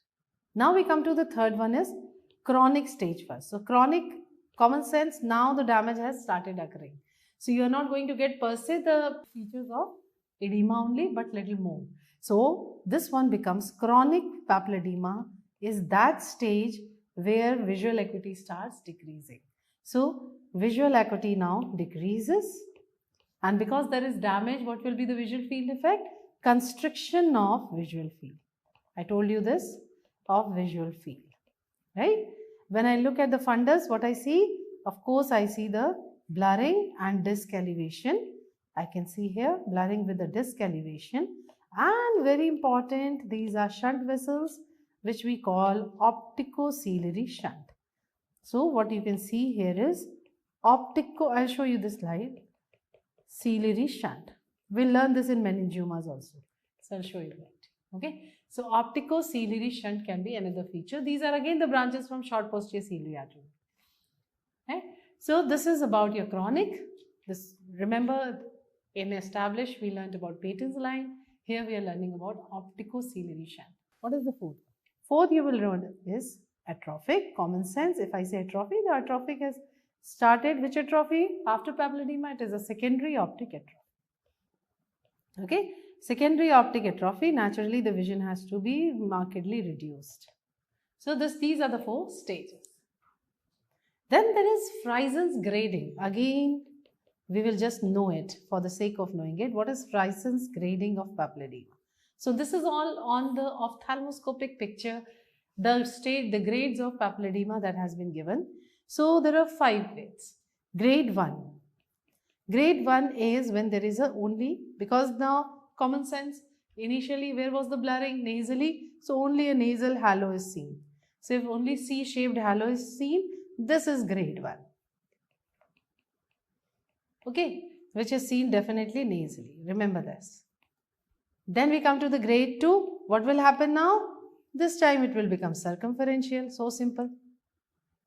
Right? So now it is a circumferential halo. This is grade 2. What happens in grade 3? Grade 3, what is happening? Now we are commenting on, apart from this blurring and all, we are commenting on the obscuration of blood vessels. Because of the edema, when blood vessel starts getting hidden. Okay. So this is one thing. Okay. Then we talk about grade 3. Grade 3, write down. Apart from this, there is circumferential. Definitely this is there. And there is also disc elevation. That means edema has increased more. And apart from there, during the exit, any one vessel is obscured. At least one vessel not seen, but during coming, leaving the disc, okay, while leaving the disc. So at least one vessel is not seen. So even if one vessel is not seen, it is grade 3. So when it is one vessel not seen while leaving the disc, this is important. Then what is grade 4? This time it is not about leaving. Even on the disc it is started getting obscured. So that becomes grade 4 when one vessel is obscured. This vessel is obscured. Write down which is on the disc. And lastly, 5 will be when all vessels are obscured. It's very bad. It is all vessels are obscured. Okay, so this is your grade 5, right? This was some additional points to add on. Okay. Next we talk about after this is optic atrophy. So next heading, let's see the slides first. So this is your papilledema. Why I say so? Look at the veins. This is all dilated, right? And the blurring is so much that slowly it feels that the disc is elevated. This is the blood disc margin. So dilated veins with a blood disc margin, it has to be papilledema.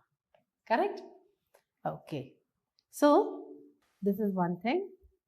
Let's look here. So this is an established papilledema where these arrows are indicating your Peyton's line. This is the retinochoroidal force. Okay. So these lines are what we are calling as Peyton's line. It's already labeled here. So this is what you're looking at is an established papilledema. Correct? You can see the dilated, thick dilated veins here as well.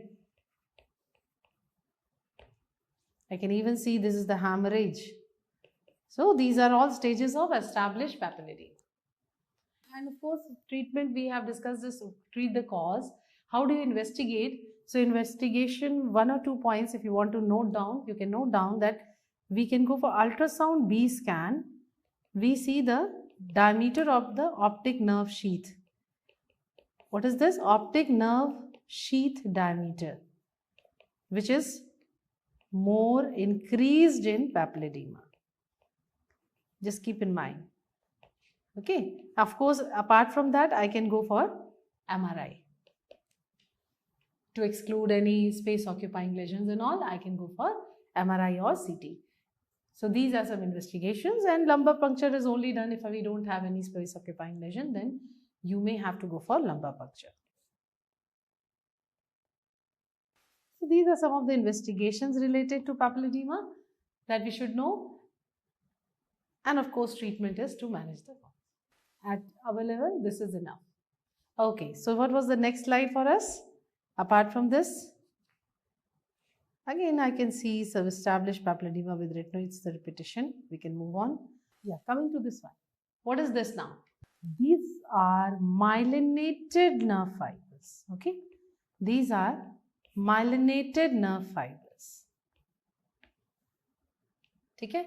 So myelinated nerve fibers are also causing blurring of disc margin, and this term is called pseudopapillitis or pseudopapilledema. Okay. So all of you first write this before we start with optic atrophy. When there is blurring of disc margin but causes neither papillitis nor papilledema, we call it pseudopapilledema. I am writing here, you also write, or pseudopapillitis. Please remember this. Now, what can be the causes of pseudopapillitis, pseudopapilledema? One is this one, that is myelinated nerve fibers. Okay. Second, you can note down are drusen's. Second is your drusense. Third, we can note down, it can be just a small disc, congested disc, so that now there is blurring because of the small size of the disc. So another cause can be hypermetropia. And one more, write down, tilted optic disc. These can be some causes of pseudopapillitis. Has been your PG question, has been your exam question, pseudopapillitis. So pseudopapillitis, what are the causes? And the answer was hypermetropia in that question. So you should know about hypermetropia, drusense, myelinated nerve fibers, and tilted optic disc. Right? So this one is your tilted optic disc. Okay? Okay. So once we are done with this, now we can start with optic atrophy. So when you say optic atrophy, common sense, we all know that all the nerve fibers are damaged. Patient will therefore, if all nerve fibers are getting damaged, slowly, so of course, complete atrophy means all nerve fibers are damaged. Patient gets blind, no vision, and no pupillary reaction. TAPD. What is TAPD? It's a total defect. This is what is total afferent pupillary defect. Right? So this is one point. Patient is blind. If there is total atrophy, even no PL, no perception of light as well. If it is a complete atrophy where all nerve fibers are damaged. So this is common sense, nothing big I am talking about. What is asked in the exam and important is classification of optic atrophy. So this will happen when it is a complete atrophy, right? We all know this. Okay, classification of optic atrophy.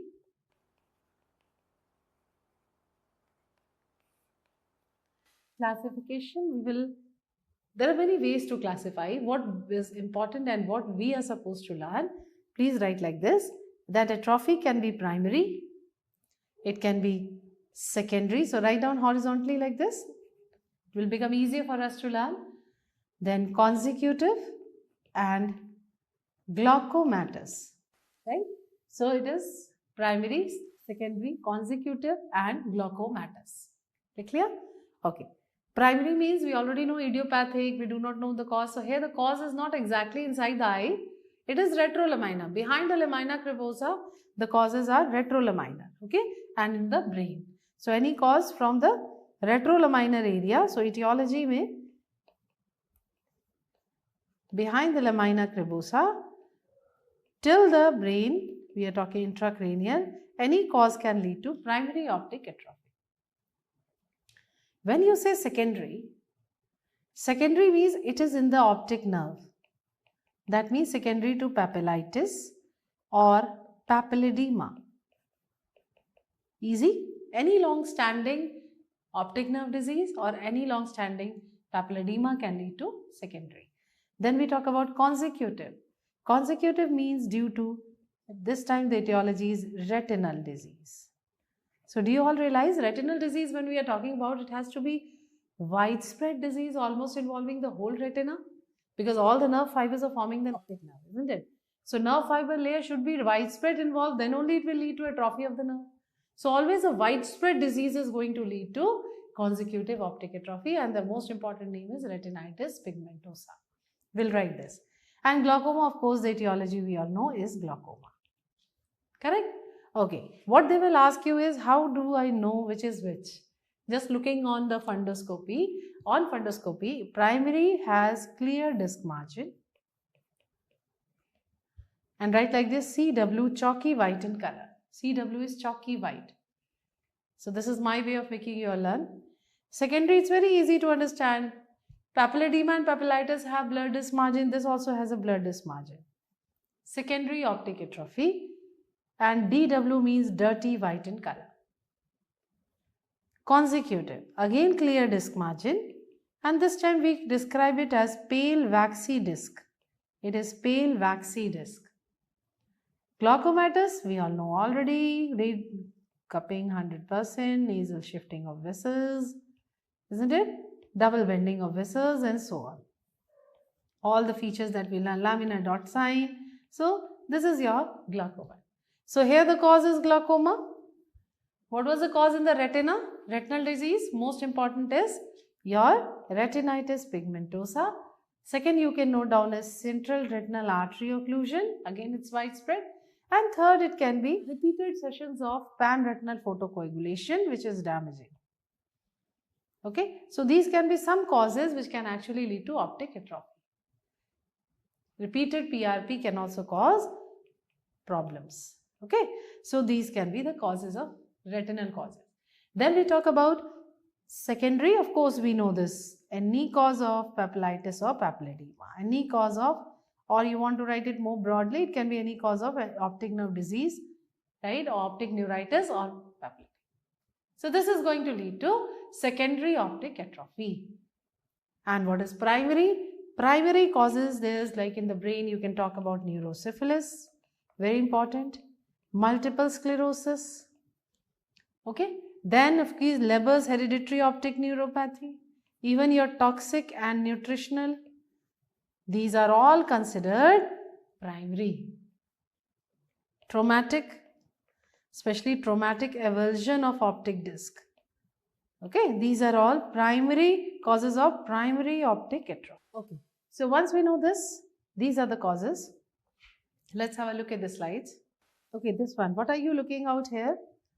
Can you realize this is your enlargement of blind spot?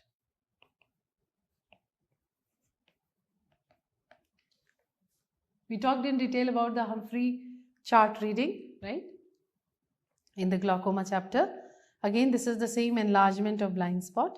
Now we come to what we just discussed about optic nerve, optic atrophy. So these are the healthy discs. Please remember, wherever you are describing an optic disc, it has to be what is the margin, what is the color. So these are three headings for optics: margin, clear or blurred, color is pale or is it normal color, and what is the CD ratio.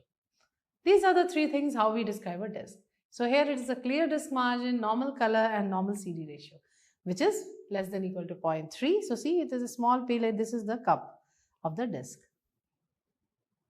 Okay, so these are healthy. Now we come to this one.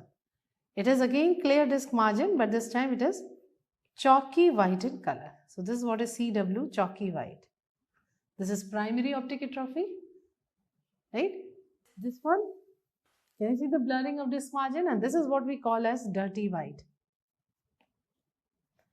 If you realize that it is color still here is almost normal, it is slowly progressing. I mean, it's involving more first and these areas temporally generally happens as a temporal pallor and then it extends. Okay, so this is your secondary optic atrophy. And one more thing, can you tell me why is there blurred disc margin? In papilledema and papillitis, it was due to leakage, edema. What about here? All this is actually gliosis. This is the cause of blurring of disc margin after atrophy. So this is all glial cells and gliosis which is causing this blurring. This is your consecutive optic atrophy, right? So consecutive, as you can see, you are looking at a slide of retinitis pigmentosa. This is a slide of retinitis pigmentosa. What is the typical triad? You can see it. This is what is pale waxy disc, which is consecutive optic atrophy. Pale waxy look is this one.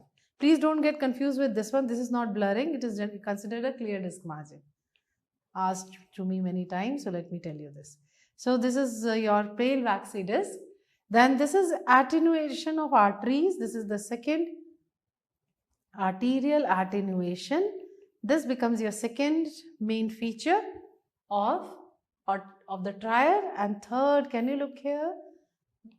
This shape, this is the shape of the pigmentary discharge veins, which we call as bony spicules. Okay, so these are bony spicules. So this was about your triad of RP. We will learn it more in detail in the retina chapter. At present, just understand this, that this is the cause of consecutive optic atrophy, which is pale waxy disc. And of course, glaucomatous we all have studied so much in detail. Here the CD ratio is almost 0.7 or 0.8, you can say. Nasal shifting of vessels can be appreciated, bending of vessels can be appreciated. So this is your glaucomatous optic atrophy. Okay, so that was about optic atrophy. Now our next heading is normal pupillary reactions. All of you give the heading, normal pupillary reactions. We'll talk about pupillary reactions. So when you say normal pupillary reactions, what are the normal pupillary reflexes that we know? Let us start writing. First is our light reflex. We all know what is light reflex. When you're showing light to the eye, the pupil constricts. We just had about it. So this can either be direct when it is for the same eye, and when it is opposite eye, we call it consensual light reflex. Okay. What is the second reflex that we have learnt? Near reflex. Everybody remembers this? We talked about it in the first lecture itself. Near reflex, whenever you are looking from far to near, there's convergence, meiosis, accommodation. So what are the three components of near reflex? We all know it is convergence, it is meiosis and accommodation. Right? Meiosis and accommodation. We had a word about accommodation in detail already in the chapter of diseases of lens. So we will not repeat this. So it is convergence, meiosis and accommodation. Okay. So once we know this, these are the two reflexes normally present in your eye. Is there any other normal pupillary reaction? Yes. So write down the third is your psychosensory reflex. Okay, the third is psychosensory reflex. What is psychosensory reflex? So psychosensory reflex says that any anxiety causes dilatation of pupil. Okay, anxiety causes dilatation of pupil. This is your psychosensory reflex. So that means at this point we can learn a very important thing here. Make a box. Let's learn that important thing. If you consider the two muscles of the pupil, it means दो हो गए ना, एक हो गई iris sphincter and one is dilator pupil. So we can learn this that iris sphincter has parasympathetic supply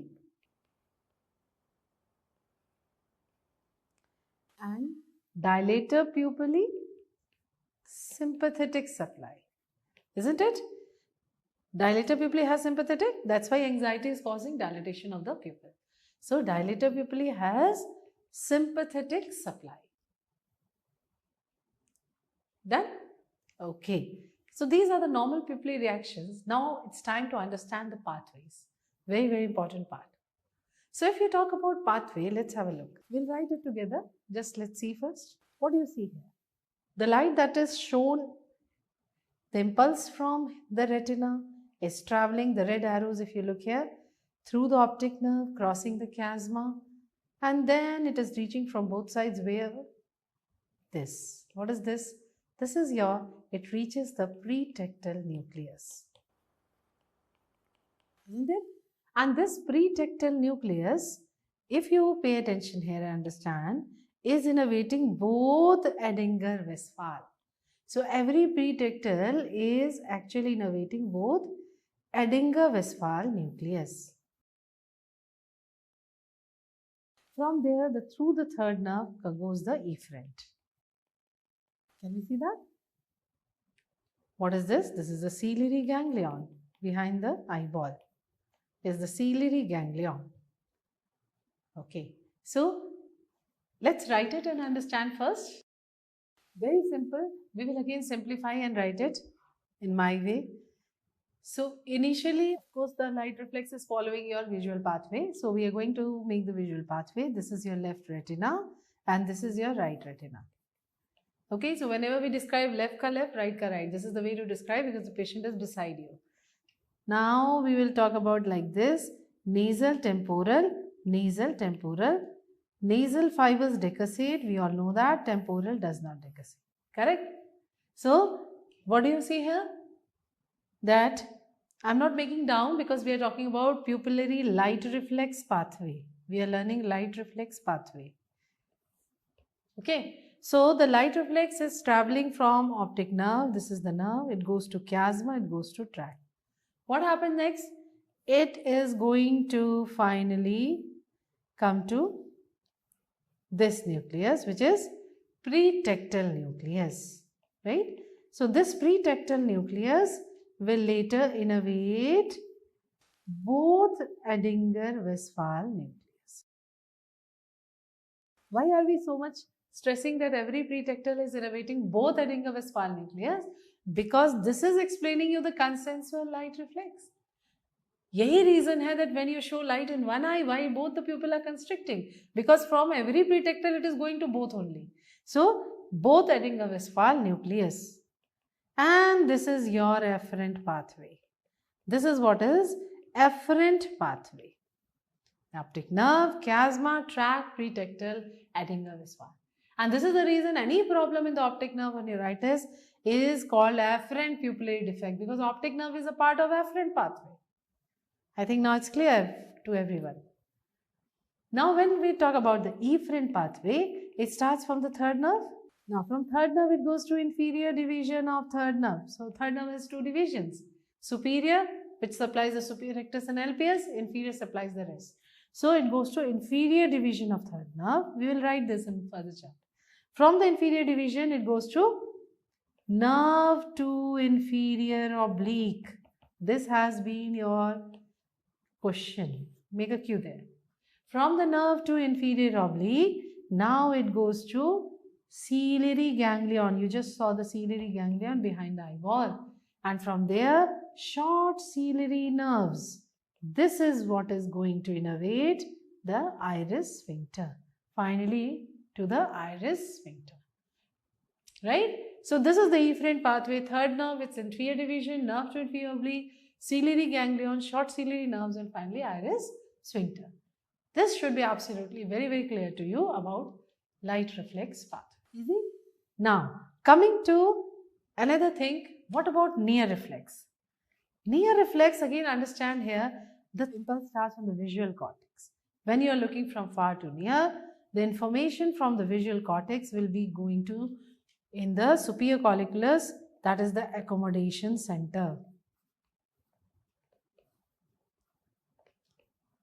Right?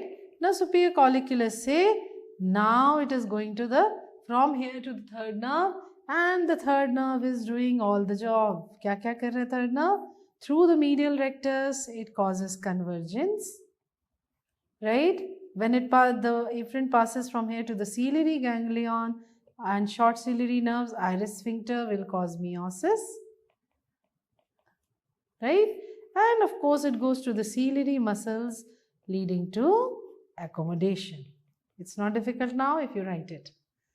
This is the main basic of the near reflex pathway or accommodation pathway which we have to learn. Simple version. See here, this is what is given from far to near. From the visual cortex to the accommodation center, it is going to the third nerve. From the third nerve, this is eye convergence here, ciliary ganglion, pupillary constriction, ciliary body lens thickening, and therefore there is a focus. So, this is what is accommodation pathway, right? Okay. Now we talk about, once we know this much, what are the abnormal pupillary reactions? Abnormal pupillary reactions. Okay, the first one we have already done is RAPD, that is relative afferent pupillary defect, also called Marcus Gunn is a name, so Marcus Gunn pupil, diagnosed by, again we'll make a Q here, swinging flashlight test. We have described this, so I'm moving ahead now, right? We have done this. So, this is when the problem has just started in the optic nerve. Initially, I can get a normal reaction, but when I compare, I can see that there can be defect and there is a dilatation in both eyes instead of constriction, right? Okay, so that was RAPD. Second, what we will learn is, we have already done this as well, TAPD, which is TAPD is a feature of, we will answer optic atrophy. So this is also done. It is a feature of optic atrophy. Number 3, ARP. What is this? We all know ARP is Argyll-Robertson pupil. What is the other name of Argyll-Robertson pupil? It is light near dissociation. Light near dissociation, which means light and near reflex are not together. Alag-alag ho gaye. So when they are dissociated, what is absent, what is present? It is the light reflex which is absent, near reflex present. I may not learn the opposite if I remember this mnemonic, ARP, accommodation reflex present. So you can use ARP as a mnemonic, accommodation reflex present. So it is the near reflex or accommodation reflex which is present and light reflex is absent. This is called light near dissociation. When do we call it Argyll-Robertson pupil? When generally it is due to neurosyphilis, we term it as Argyll-Robertson pupil. Okay, so the main causes are neurosyphilis, stapes dorsalis, and so on. Where is the main problem in Argyll-Robertson pupil? It is the intertensile neurons between pretectal and Edinger-Westphal. So write down, lesion is in intertensile neurons between pretectal. So it's a lesion of pretectal mainly, pretectal and Edinger-Westphal nucleus. Now a little bit more about this. If you look at the position of the pupil, see, it is bilaterally meiotic and irregular pupils. Now, what is the explanation of this? So this is because it is always bilaterally meiotic. The thing is, it will not dilate in the dark. So it is not constrict in light, does not constrict in light because light reflex is absent, isn't it? LR is absent. It also does not dilate in dark. Why? This is something to think about. Though accommodation is fine. Accommodation reflex, okay, it will happen. Right?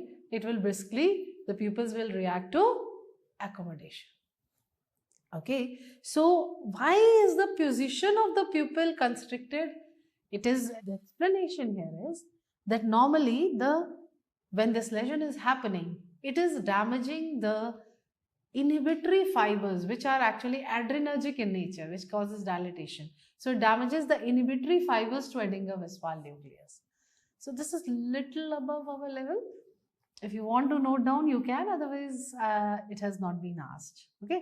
So, but if you want to know this, so the supranuclear adrenergic fibers which are inhibitory fibers, so there is a damage of, this is the reason why it is bilaterally and not reacting. Write down, damage of the supranuclear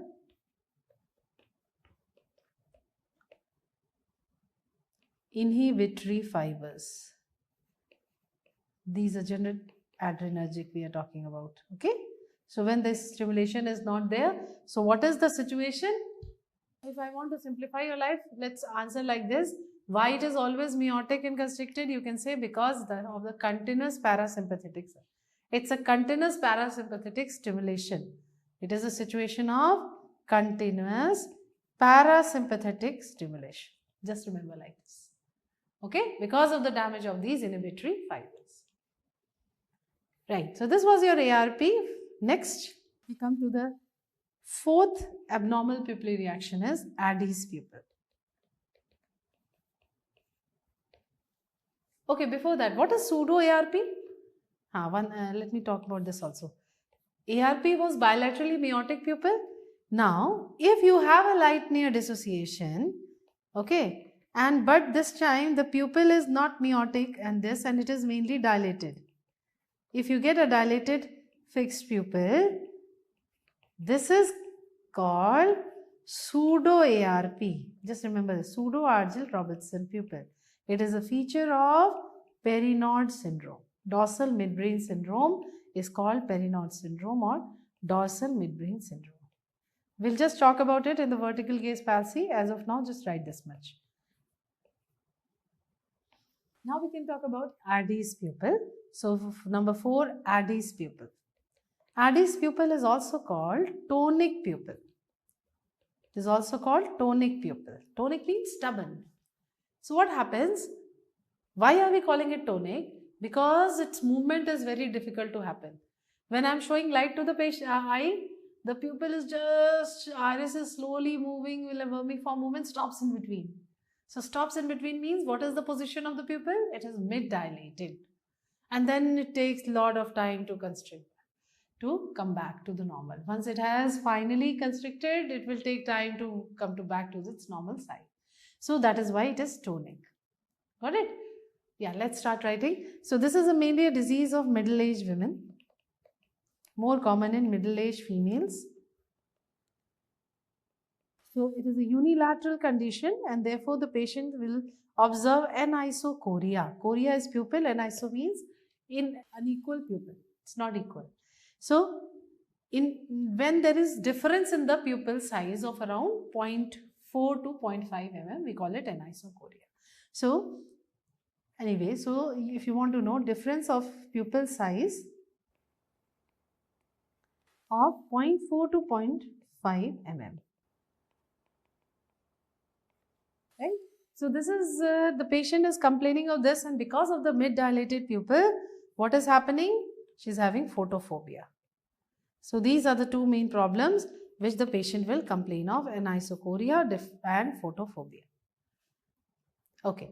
So when I look at this patient, what are the features? I see a very sluggish light reflex, or in some patients absent light reflex. Any of these can be a finding. Then sluggish accommodation reflex. Almost absent light reflex, you can learn like this, and very sluggish accommodation reflex. And sometimes tendon reflexes like knee jerk are also affected.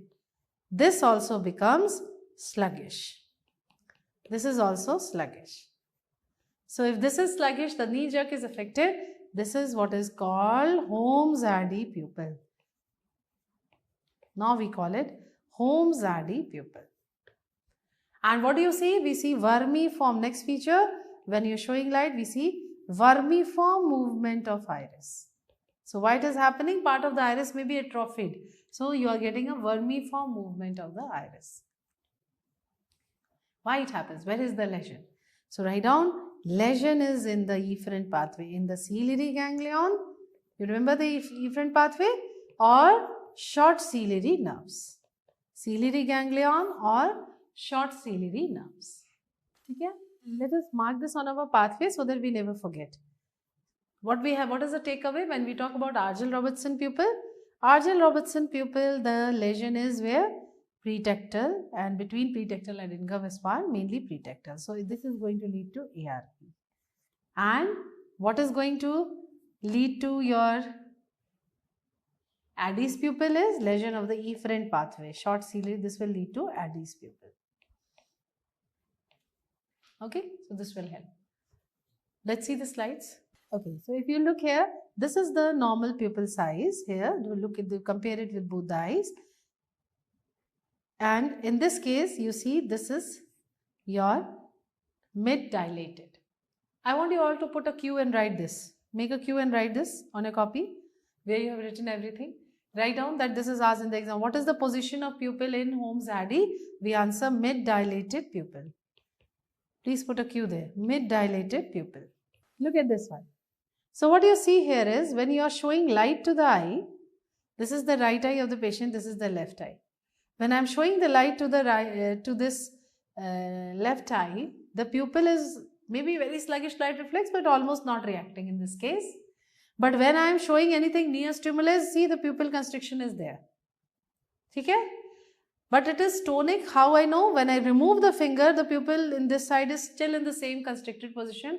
It has not come back to the normal as you see in this case. So this is what is tonic or Holmes-Addy pupil. Okay, this is what is Addy's pupil or Holmes-Addy pupil. If you want to really confirm it is Holmes-Addy, what is the test we do? Yeah, so what is the test we do if we have to confirm Holmes-Addy? You can put very small concentration of 0.125% of pilocarpine. Okay, when you put a 0.5 to 125% of pilocarpine, what do you see? If it is an Addy's pupil, will constrict. Why it constricts? Normally, a normal pupil will not. This is too low a concentration. But Addy's pupil constricts because of denervation, hypersensitivity. Okay, write down due to denervation, hypersensitivity. So this is about Addy's pupil, and these are the things you have to keep in mind. So what do you suggest to this patient is mainly use your dark glasses when you are out to manage your photophobia. Nothing much can be done here. What is the next abnormal pupillary reaction you're supposed to know is Horner's syndrome. So let's talk about Horner's syndrome. Horner's syndrome is what? Lesion in the sympathetic chain. Horner is lesion in sympathetic chain.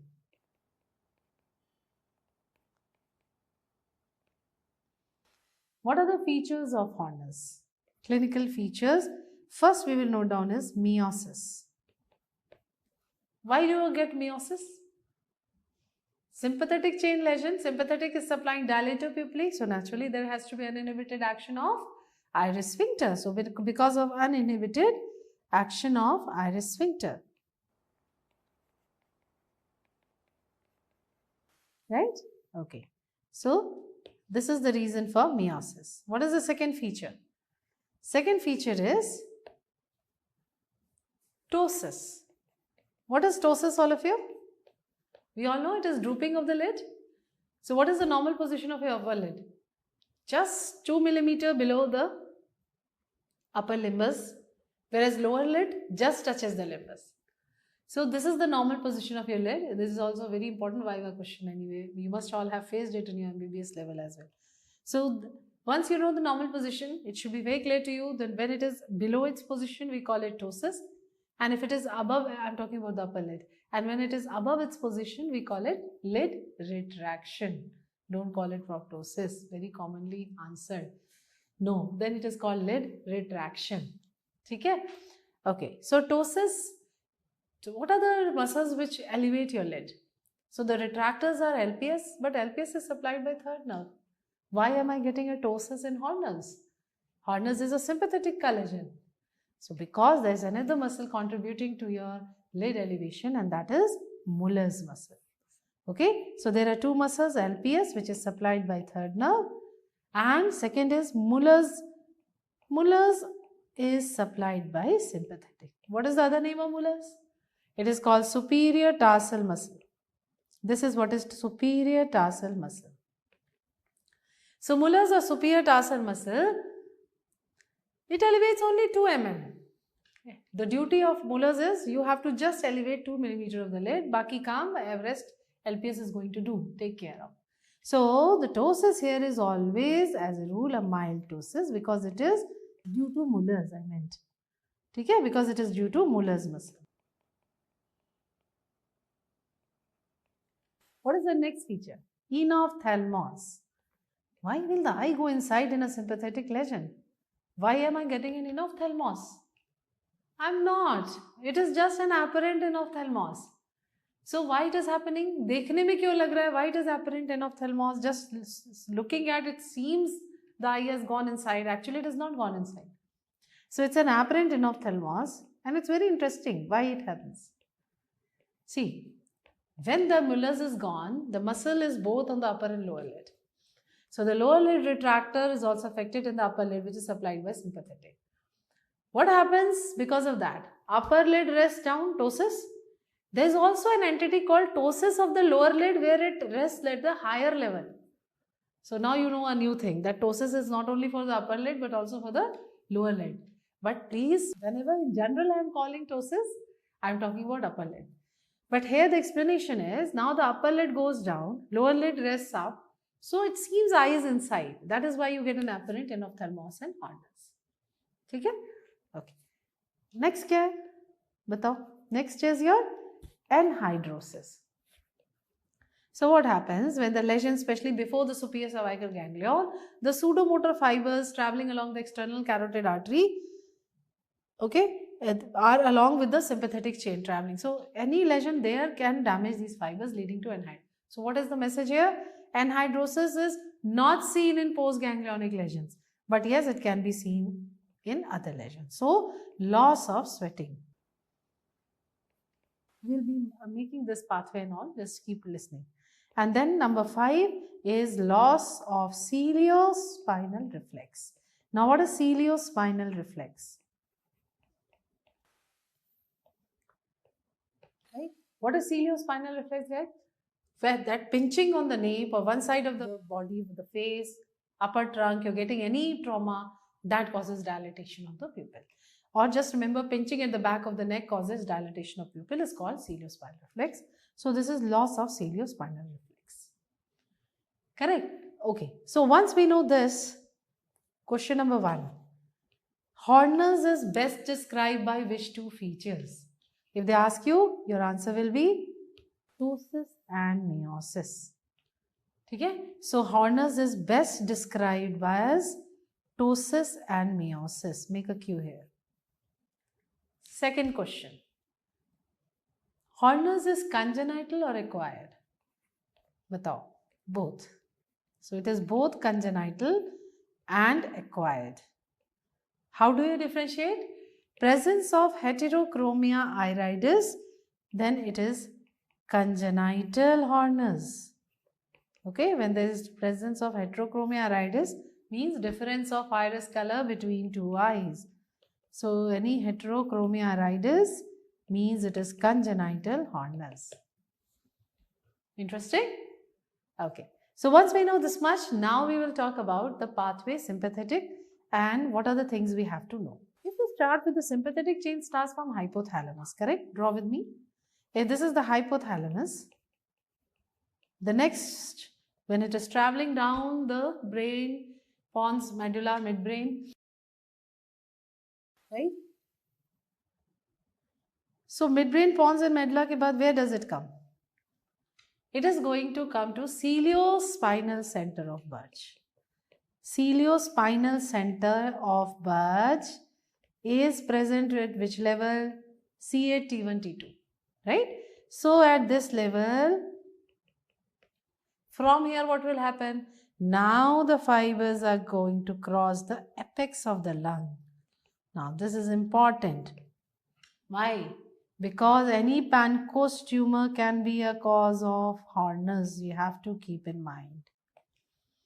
So this sympathetic chain is now from the apex of the lung will be synapsing next at the superior. So all this is till its synapses at the superior cervical ganglion. Easy? So this is the central pathway. Any lesion can happen in the central. This is the central causes. Central causes. Then this is all preganglionic part, isn't it? And when it is passing from here, so it is all along what? Internal carotid artery. So from here, it is going to cavernous sinuses. Passing through the cavernous sinus, when it is reaching the eye, it is finally through the long ciliary nerve, nasociliary nerve, then long ciliary. So first ophthalmic division of trigeminal, then nasociliary, long ciliary nerves, and finally dilator pupillae. Right? This is, I told you, na, sympathetic supply to dilator pupillae. I've just made the normal, and so this becomes the postganglionic pathway. This is all postganglionic. So these boxes will tell what are the different causes where there can be lesion in this part, the causes where there can be lesion in the preganglionic part and in the postganglionic.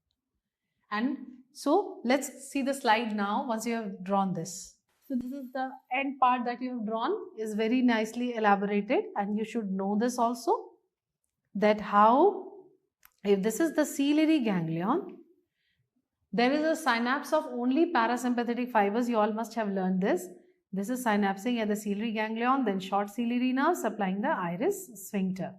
This is what you learnt in your efferent pathway of the light reflex. And the sympathetic is passing through the ciliary ganglion like this, right? As nasociliary, see this part we just mentioned, nasociliary and long ciliary nerves will supply the dilator pupillae. What is the site of pathology of Addy's pupil? Of course, is ciliary ganglion, that we have already understood. But let's look at it in the point of view of the pathway first, right? Okay, so we just talked about this. This will make things more clear. Here comes the hypothalamus, midbrain, pons medulla. From there it goes to ciliospinal center of Burge, right? All these sympathetic fibers. From here it is going to apex, passing through the apex of the lung. This is the superior cervical ganglion, right? Can you see that? And these are the pseudomotor fibers. This is the external carotid I was talking about. So any lesion preganglionic can cause anhidrosis, but after that this is not going to cause, because now this is the postganglionic fibers. This is your cavernous sinuses, long ciliary nerve supplying the dilator pupil. Okay? So This is what you have drawn in the more simplified manner about the sympathetic chain. And coming to the lesions and causes. Now you can note down this, all of you. Please note down. What are the central lesions, which you one box that you made the first order neurons, the central lesions? You will write brainstem diseases, spinal cord tumors. Now this brainstem diseases causes could be tumor, it can be vascular, demyelinating, whatever, brainstem disease or spinal cord tumors. You don't have to mug it up, just try to understand. Preganglionic, I don't want you to forget pancreas. This is very important. And as you can see, it is traveling all along the internal carotid artery, isn't it? So you will not forget this, right? So that it is one cause can be carotid and aortic aneurysms. This is not to be forgotten. But very important, pancreas tumor. Postganglionic में आ जाओ. Postganglionic में of course any pathology of the cavernous sinus or of the carotid artery. So cavernous sinus pathologies. Note down. Atherosclerosis of the internal carotid artery. Nasopharyngeal tumors and cluster headaches, because they are common, I have included it. Right. So nobody has till now asked you about the list of causes, okay? But just we should have this much general idea. See, this is the patient you are looking at with the one pupil is normal size. This is meiotic pupil with ptosis and meiosis. Both are shown here, meiosis and ptosis. This is Horner. Do you know Horner's? We are saying that there is a meiotic pupil and pupil is not able to dilate. But when you are asking the patient to sit in dark, please add this. This has to be written. So when he is sitting in dark, there may be no movement of pupil for 5-7 seconds, but then it slowly starts dilating, and this is called dilatation lag. So this phenomenon is mainly seen in Horner's. That in dark, it can lead to dilatation lag. Okay. So write down, this is what is seen in Horner's. So you should use the term there, write that term, dilatation lag, which means, as I just told, it takes time. That means it's not that it will never dilate. After a long time, it can respond and dilate in dark. This becomes complicated, I know. I don't think that this level will be asked, but just know it for the sake of it. Okay, then what are you looking here? What is this? We are talking about how to diagnose Horner's. So just as if we have a confusion for Addy's pupil, what did we do? Very low concentration of pilocarpine. यहाँ पे क्या करोगे? Cocaine दो. So if this patient is responding to 4%, so write down the flow chart. It's very easy. Some of you are again very worried how to remember this. It's absolutely very easy. Pupil 4% cocaine. Once you give this, if the pupil dilates, it is normal. The story is over. But if it does not dilate, this is Horner's. Can we write this like this?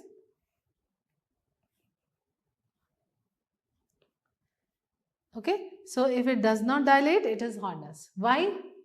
Because what is cocaine doing? It blocks the reuptake of non-adrenaline.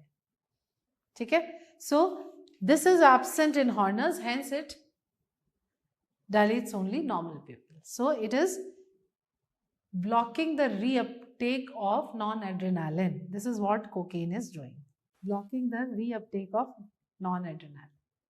So 4% cocaine, I'm repeating for you all very quickly. If it dilates, it is normal. If not, it is Horner's. Now you have to localize what lesion it is, preganglionic or postganglionic. Now you put 10% hydroxyamphetamine. On putting, if the pupil dilates, it is preganglionic. Not dilate, it is postganglionic. If you want to check again, then put a very low concentration of adrenaline. If it responds to that, this is confirmed that it is a postganglionic lesion. I am repeating. Hydroxyamphetamine क्या कर रहा है? Potentiates the release of non-adrenaline from a functioning postganglionic fibers. But the postganglionic lesion, the fibers are not functioning, so it will not respond. So it responds when, if the pupil is dilating. So if you have to write, you have to write like this. Give cocaine 4%. Chalo, I'm making life simple for you. If it dilates, this is normal. Okay, it potentiates the release of non-adrenaline. If it does not dilate, Then what you will write? If it not dilates, then this is Horner's. Now for Horner's, you have to know where is the lesion. So you put 10% hydroxyamphetamine. Hydroxyamphetamine, if it dilates, this is preganglionic lesion. Not dilate, because hydroxyamphetamine will only be acting on a functioning postganglionic fibers. This potentiates the release. Cocaine will prevent the reuptake of non. So anyway, so if it non-dilates, it is postganglionic lesion. And if it is so, you want to confirm more, give very low concentration of adrenaline, it will dilate. This is postganglionic lesion. Why again it is responding? Because of denervation hypersensitivity. Correct? This is all about the abnormal pupillary reactions. Now very interesting and also important is approach of a case of anisocoria. We know anisocoria means difference of pupil size of at least 0.4 to 0.5 millimeter between two eyes, right? Now, if my patient, and also remember one very important rule here, anisocoria is a feature of lesion of efferent pathway, never for afferent pathway. Interesting? So it's always a lesion of the efferent pathway. Lesion anywhere in the efferent pathway can lead to anisocoria. So you have a patient of different pupil size. Now, two things can happen. Either this difference is more in the dark, or this difference is more in light. Now, if the difference is seen more in light, then which is the abnormal pupil? The one which is dilated. In the light, it should be constricted. So, larger pupil is abnormal here. Keep writing. Correct? And if it is more in dark, iska matlab smaller pupil is abnormal here. Now, we'll take one by one. First, we take larger pupil is abnormal. What is my next step? If larger pupil is abnormal, it is more in light. So, larger is abnormal. So, do one thing. First step is always slit lamp examination. So, slit lamp examination. Suppose I get a sphincter tear. If there is an iris sphincter tear, I know it is a case of trauma and this is the reason of dilated pupil, it's over, diagnosis made. But suppose it is normal, absolutely I can't find any problem here. Then try to constrict this pupil, the larger pupil. How will you do? Start with very low concentration of pilocarpine. If it responds, we all know, we have just learned, if it constricts, it's a Addis pupil. Again, diagnosis made. Right? Okay. If it does not constrict, if it not constricts, then do one thing. Now increase the dose of pilocarpine. Give 1%. Any normal person should respond to 1% pilocarpine. Okay. With 1% pilocarpine, there was a constriction. Then it is normal. Okay. Or there could be another thing that is third, no, let's not complicate, let's say normal. And secondly, if it is still not constricting, not constrict, then it means that some atropine, some mydriatic has been put. So, our diagnosis becomes pharmacological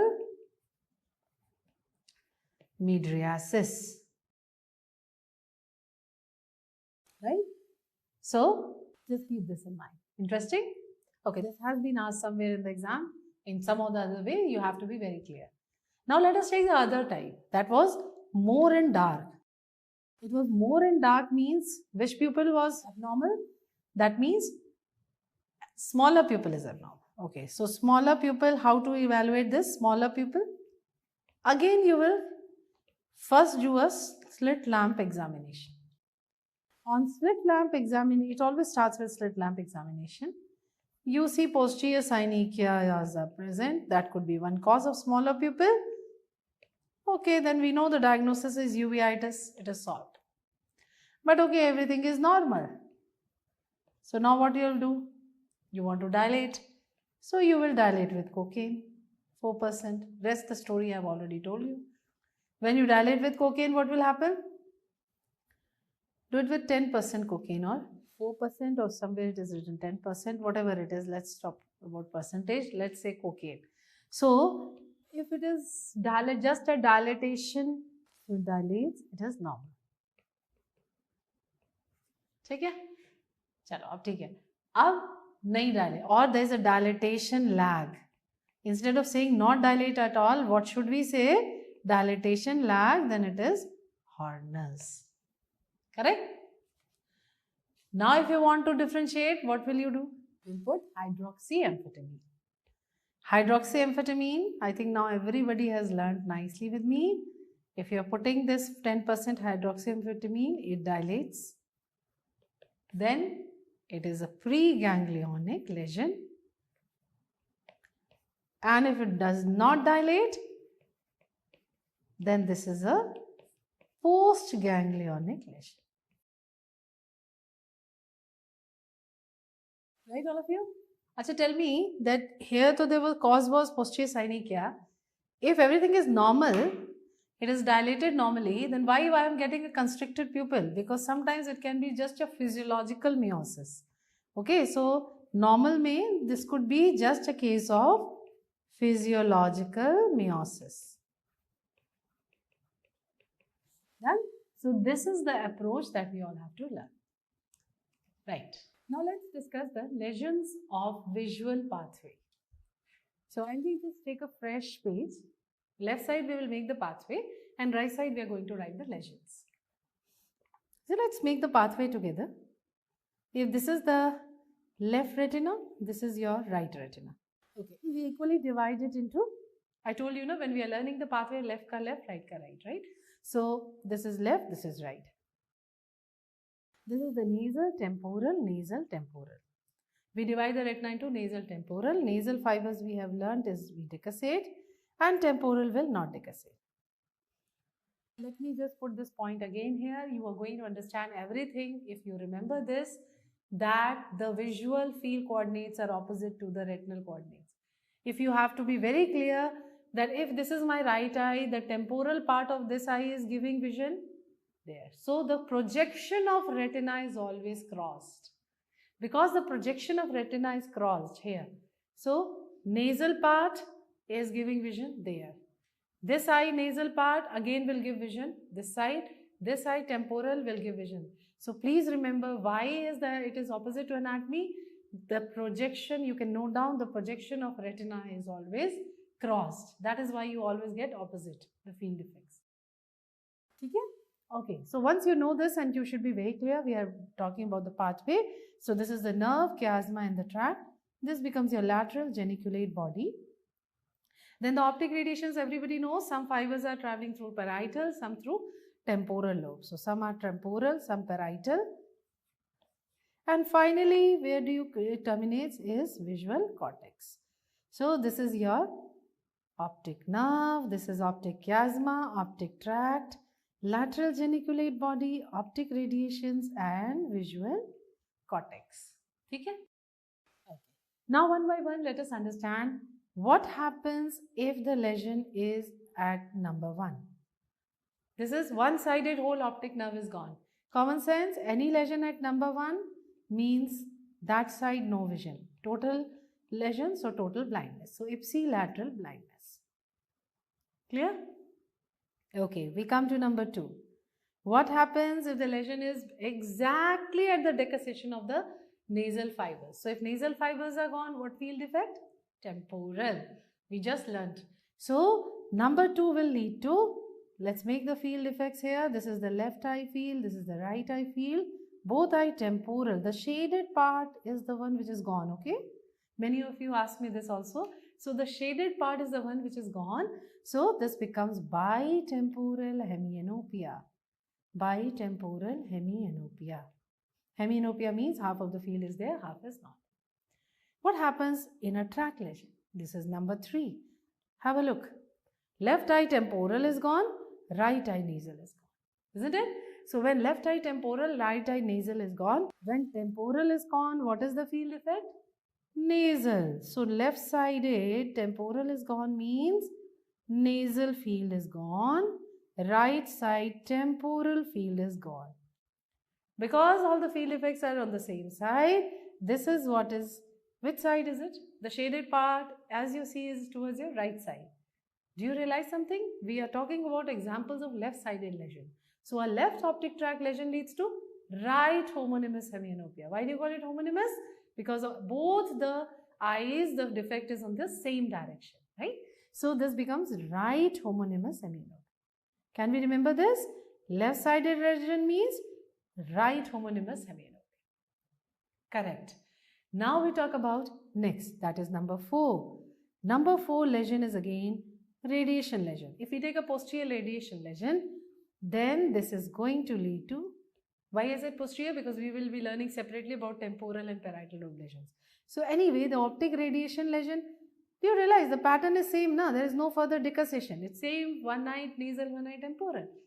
So whether it is number 4, whether I am talking about number 4 lesion or cortical lesion, this is number 5. So whatever I am talking about, 4 or 5, it is one eye temporal, one eye nasal. So every time I am going to get the same homonymous hemianopia. Again, this is right homonymous hemianopia. I am writing in short as HH. And here also right homonymous hemianopia.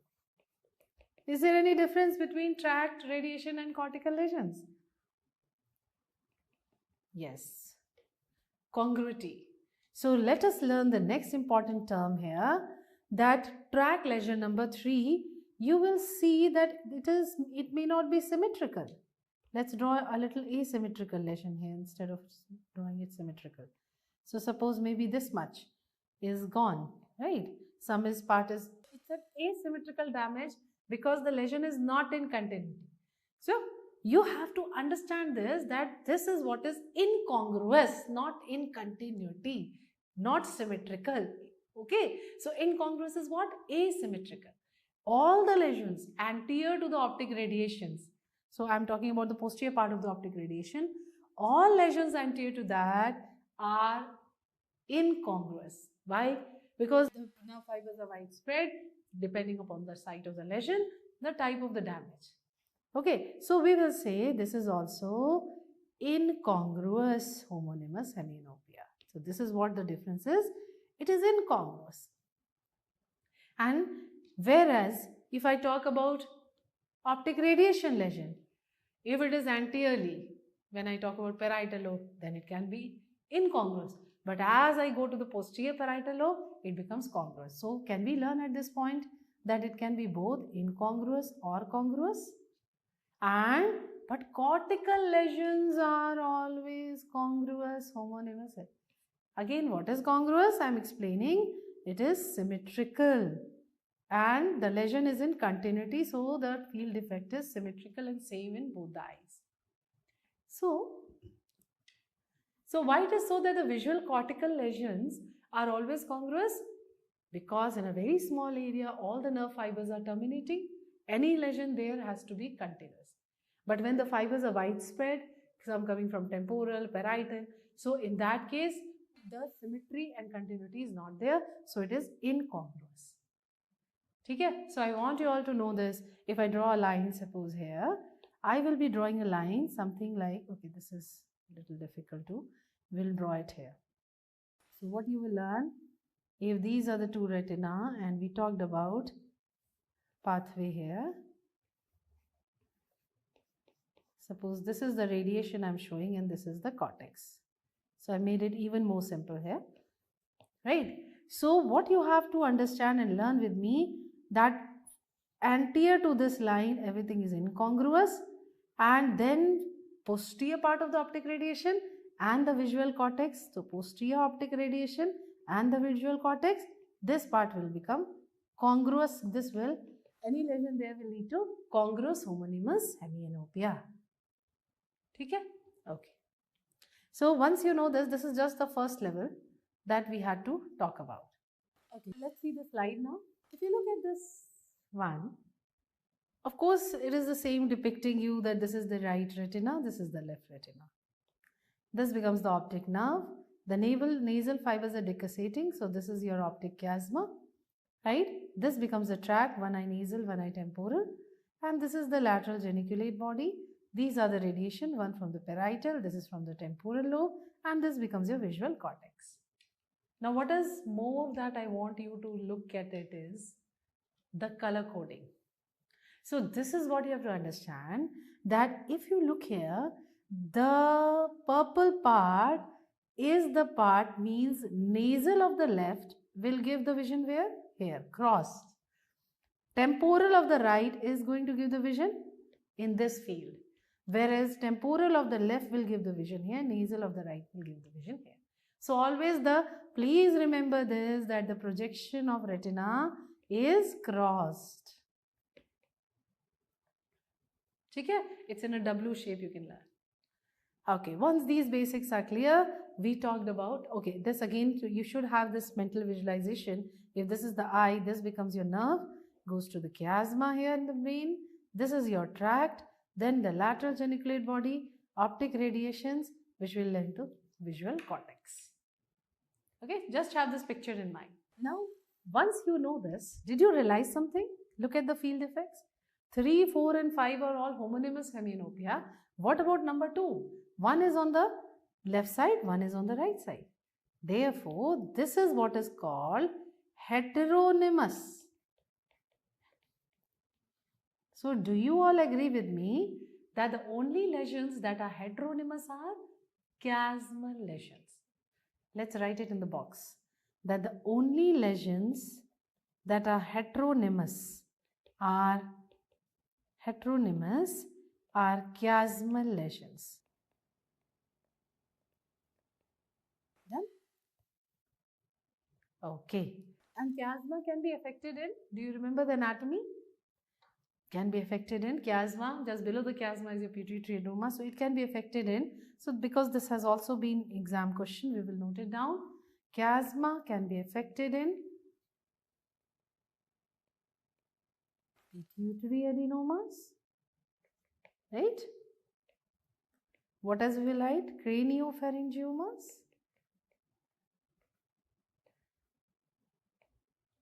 aneurysm circle of Willis. Aneurysm circle of Willis. Revise it. Okay. So this again should be kept in mind. Asked in the exam, make a cue. Okay. So ये तो हो गया एक broad framework. Now we have to talk about again one by one in detail. Let's start with chiasmal lesions. So chiasmal lesion, what next we have to know is that when, of course, the lesion was exactly at the decussation, it was causing bitemporal hemianopias. But what if it is at the junction of nerve and chiasma? So we divide the chiasmal lesions into 3 types. One is your anterior junction syndrome. Second is your central lesions. And third is your posterior junction syndrome. Okay? Central lesion, we already know. We have to know 2 things. One is your bitemporal hemianopias. Another additional point I am giving here is sometimes these bitemporal hemianopias may be associated with seesaw. You all know what is seesaw. So here the one eye is up, one eye is down, one eye is up. This is what is called seesaw nystagmus. Just be familiar with the term. It was asked once in your exam. So seesaw nystagmus is a feature of bitemporal hemianopias, that is central chiasmal lesions. Coming to the posterior junction, these are mainly primarily involving the macular fibers. And if it is mainly the macular fibers which are involved, what you get is, of course, heteronymous. These are not homonymous, but heteronymous macular lesions. Okay, so macular hemianopias, macular lesion, but this is heteronymous. So it is a heteronymous macular hemianopia. Okay, so this is another thing. Now coming to anterior junction syndrome, that's again important, asked in the exam. This one is also asked, this one. So posterior junction has not been asked yet, but these 2 have been asked. Let's talk about anterior junction. I said, see, Look at this line. So here when the lesion is exactly at the center, we are getting bitemporal hemianopias because the two nasal fibers are gone. What is happening here? The lesion is at the junction of nerve and chiasma. Some part of the nerve is involved, then you get central scotoma. Sometimes whole nerve is damaged, then you get a blindness on one side. And what about the other side? Subchiasmal fiber, it is the inferonasal fiber which is involved. Why? Let's see. This is a normal anatomy.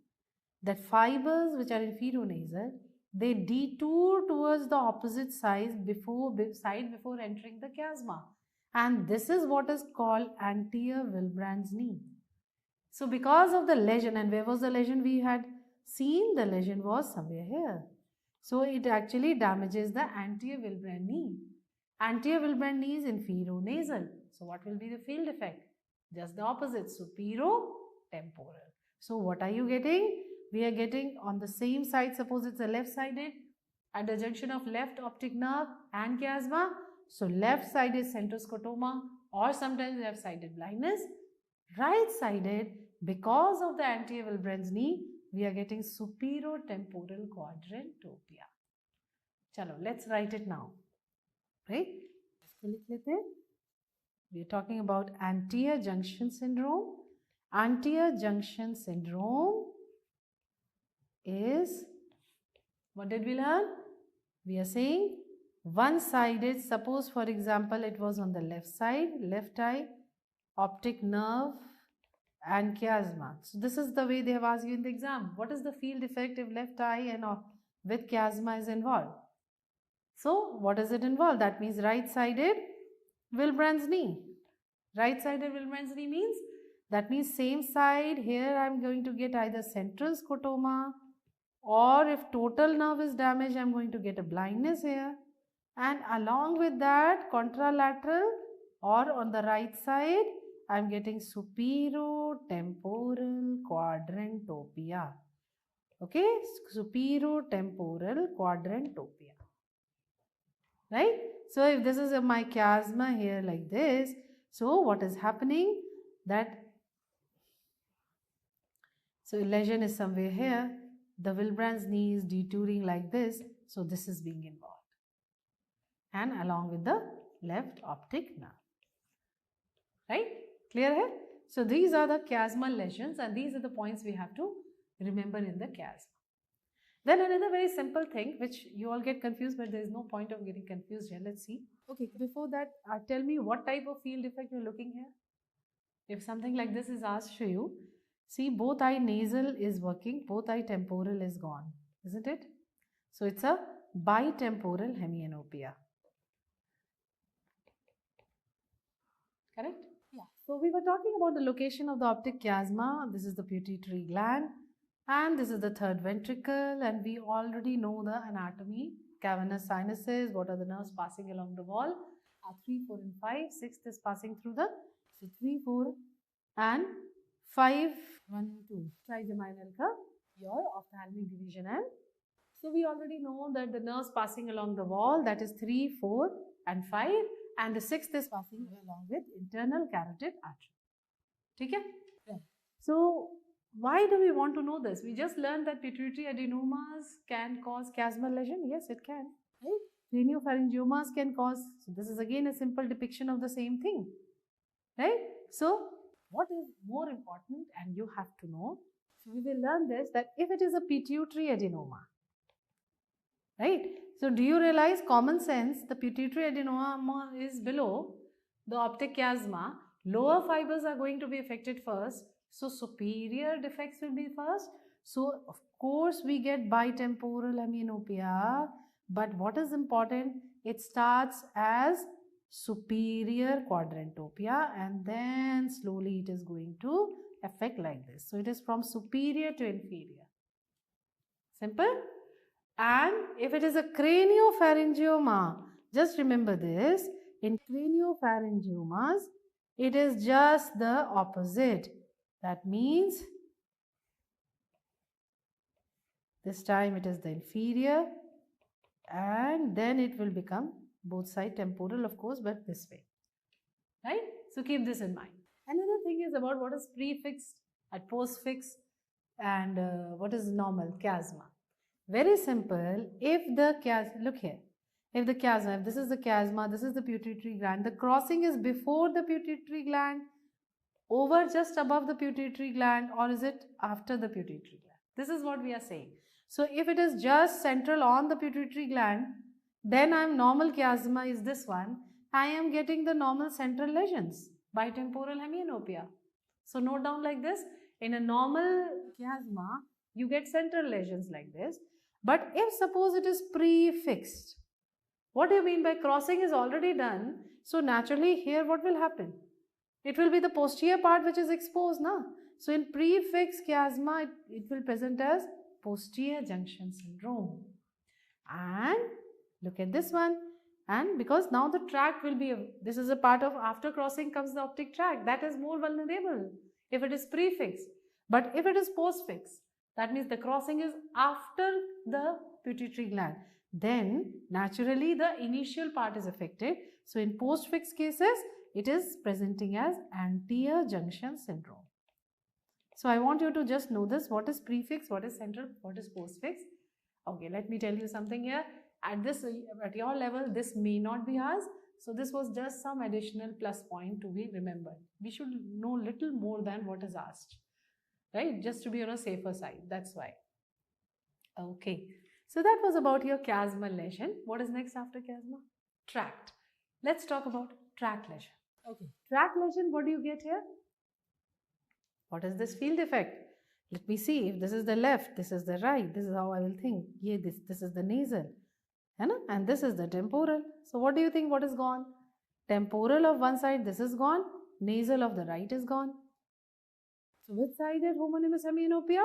It is left-sided, right? So it's a left-sided homonymous hemianopia. Then this much should be clear. So first we have already learned this. Write down optic tract lesion.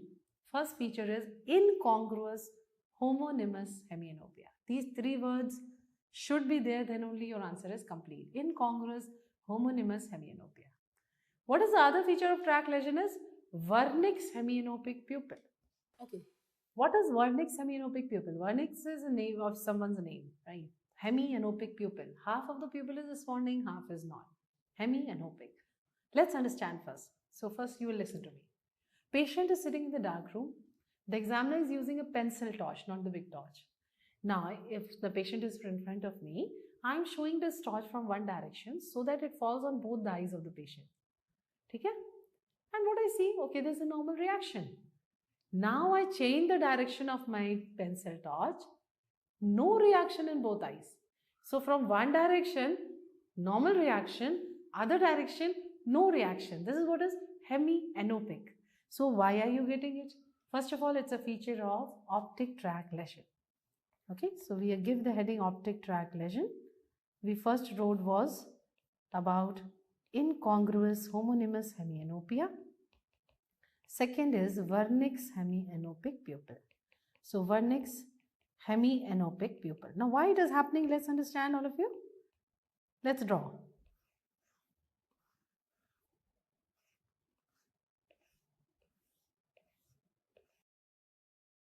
अब आप मुझे बताओ, let me know. Suppose we take an example that this part of the tract lesion was on the left-sided tract lesion is here. Now, if there is a left-sided tract lesion, do you realize what are the fibers which are gone? Left car temporal is not working, right nasal is not working. Am I clear to you all? If this is gone, then this is gone and this is gone. So left temporal not working, right nasal not working. Clear? Now when I am showing my torchlight from this direction, it falls on these parts of my retina, patient's retina. So when it falls on these parts, I get a normal reaction. And when I change the direction of my torchlight to the opposite, it is falling on these parts, no reaction. So from one side, okay, other side, no reaction. This is what is hemianopic pupil. Why are you getting it? Explanation is one eye temporal, one eye nasal. Right? So Hemianopic pupil is a feature of tract lesion. Now my question to you all. The same one eye temporal, one eye nasal is also in the radiation, also in the cortex. Why I am getting it only in the tract lesion? Shouldn't we learn that after tract lesion onwards you can get a hemianopic pupil? No. Why? Because the light reflex pathway never goes down from the tract, it goes to pretectal nucleus. Isn't it? Then to Eddinghaus part. So the whole path is different. So if the path is different, am I telling you all that in the lesion of optic radiation, in the lesion of visual cortex, pupillary reactions are normal? Yes or no? So I want you all to put a box here and keep this in mind. That in optic radiation lesions, in visual cortex lesions, that is cortical blindness,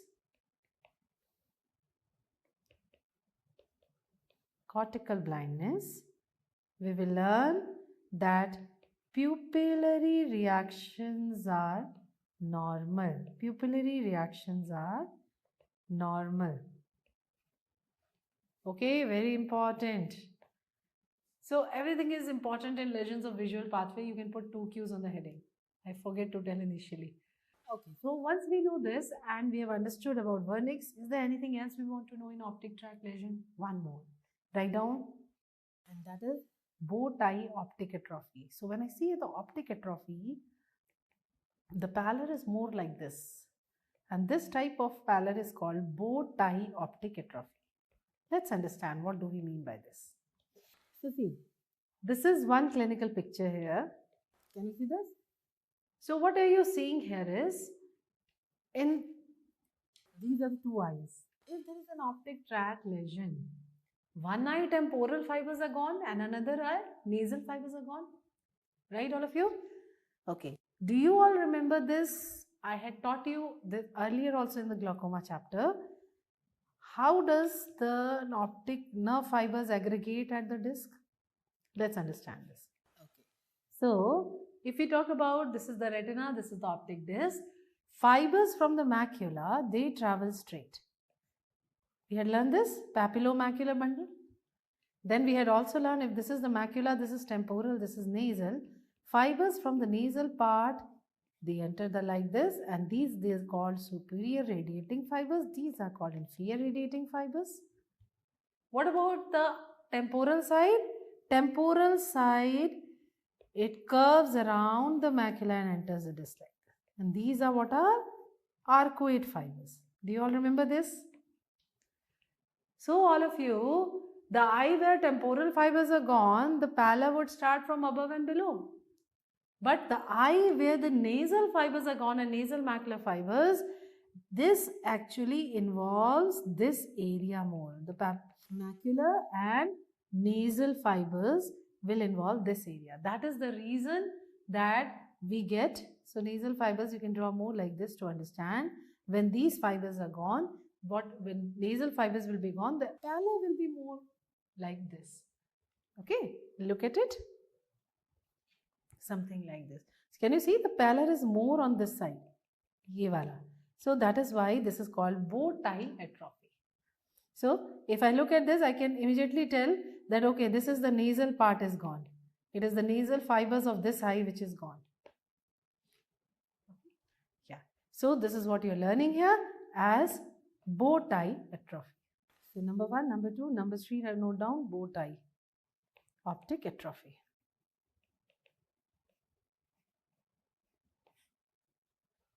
Right. So that was about optic tract, correct? Then we talk about lateral geniculate body. What are the things we have to know about lateral geniculate body? Lateral geniculate again has 6 layers. 1 and 2 is called magnocellular. 1 and 2 is magnocellular and 3 to 6 is parvocellular. Okay, and between these layers are the lamellae, that is what is called coniocellular. I'll just show you interlamellar area between each of them. These are all coniocellular. right? So once you know the structure, you just write this. When I show you the slide, it will be very clear to you. Then we talk about what is the role of magnocellular. We will learn mainly it perceives the motion and movement and gross perceptions, gross details. What about parvocellular? We will say mainly responsible for color vision, except blue color, and fine details. What is coniocellular responsible for is the blue color. Easy? So this is another information you have to know. Now the question that was asked, one question was about which layer is responsible for color vision. I think now it's okay. This is mainly answer was parvocellular. Of course, conio is also should be in a correct answer only, but that was not an option in your question. Second thing is they have asked you about innervation. So we will learn that 1, 4 and 6, okay, has contralateral. Contralateral means opposite side. These are nasal fibers. So we will learn 1, 4, 6 has contralateral supply and layer 2, 3, 5 have ipsilateral means these are temporal fibers. Contralateral means these are nasal fibers. This is another question. Question number 2. Okay, so first let's have a look. So if you look here, this temporal retina, which is giving the 2, 3, 5 is ipsilateral. So the fibers from here, this part will terminate into 2, 3 and 5. These are the layers, and can you see the grey part? This is coniocellular, the interlamellar. So first two blue wala is your magnocellular, the pink ones are parvocellular, and in between layer, see it is already given here, magnocellular, and in between is coniocellular. So first you should know this is the structure of the LGB and you should know the innervation. Again this is the same, this is the dorsal part, this is the ventral part, and this is how so the black strips are all conio, rest it is what we have already discussed. Another very important thing that you have to know. So if you look at the structure of this, these are the two horns, we call them horns, medial and lateral horns, EPA and E8, okay. So two main parts are horns and hilum. We will not go into too much detail into that. What is the third question they've asked you? Let me focus on that. The third question was about keyhole visual field defect. Look at this slide. It depicts you the blood supply and what is the field it is responsible for. So if you look here, this red one is anterior choroidal artery. This is also anterior choroidal. That means this and this, the two horn sides. This is what is supplied by anterior choroidal arteries, and the middle hilum, that is supplied by ye wala jo part, this one. This is supplied by posterolateral or lateral choroidal artery. Got it all of you? So keep this very, very clear. So the horn part is anterior choroidal. This is all anterior choroidal artery. You want to draw, please draw this. It's nothing. Aise karke you can draw like this, and you have to divide it into 4 quadrants like this. So this one, these two, peripheral part anterior choroidal, and this middle part, this one is your posterolateral choroidal, right? So once you know this, do you realize something?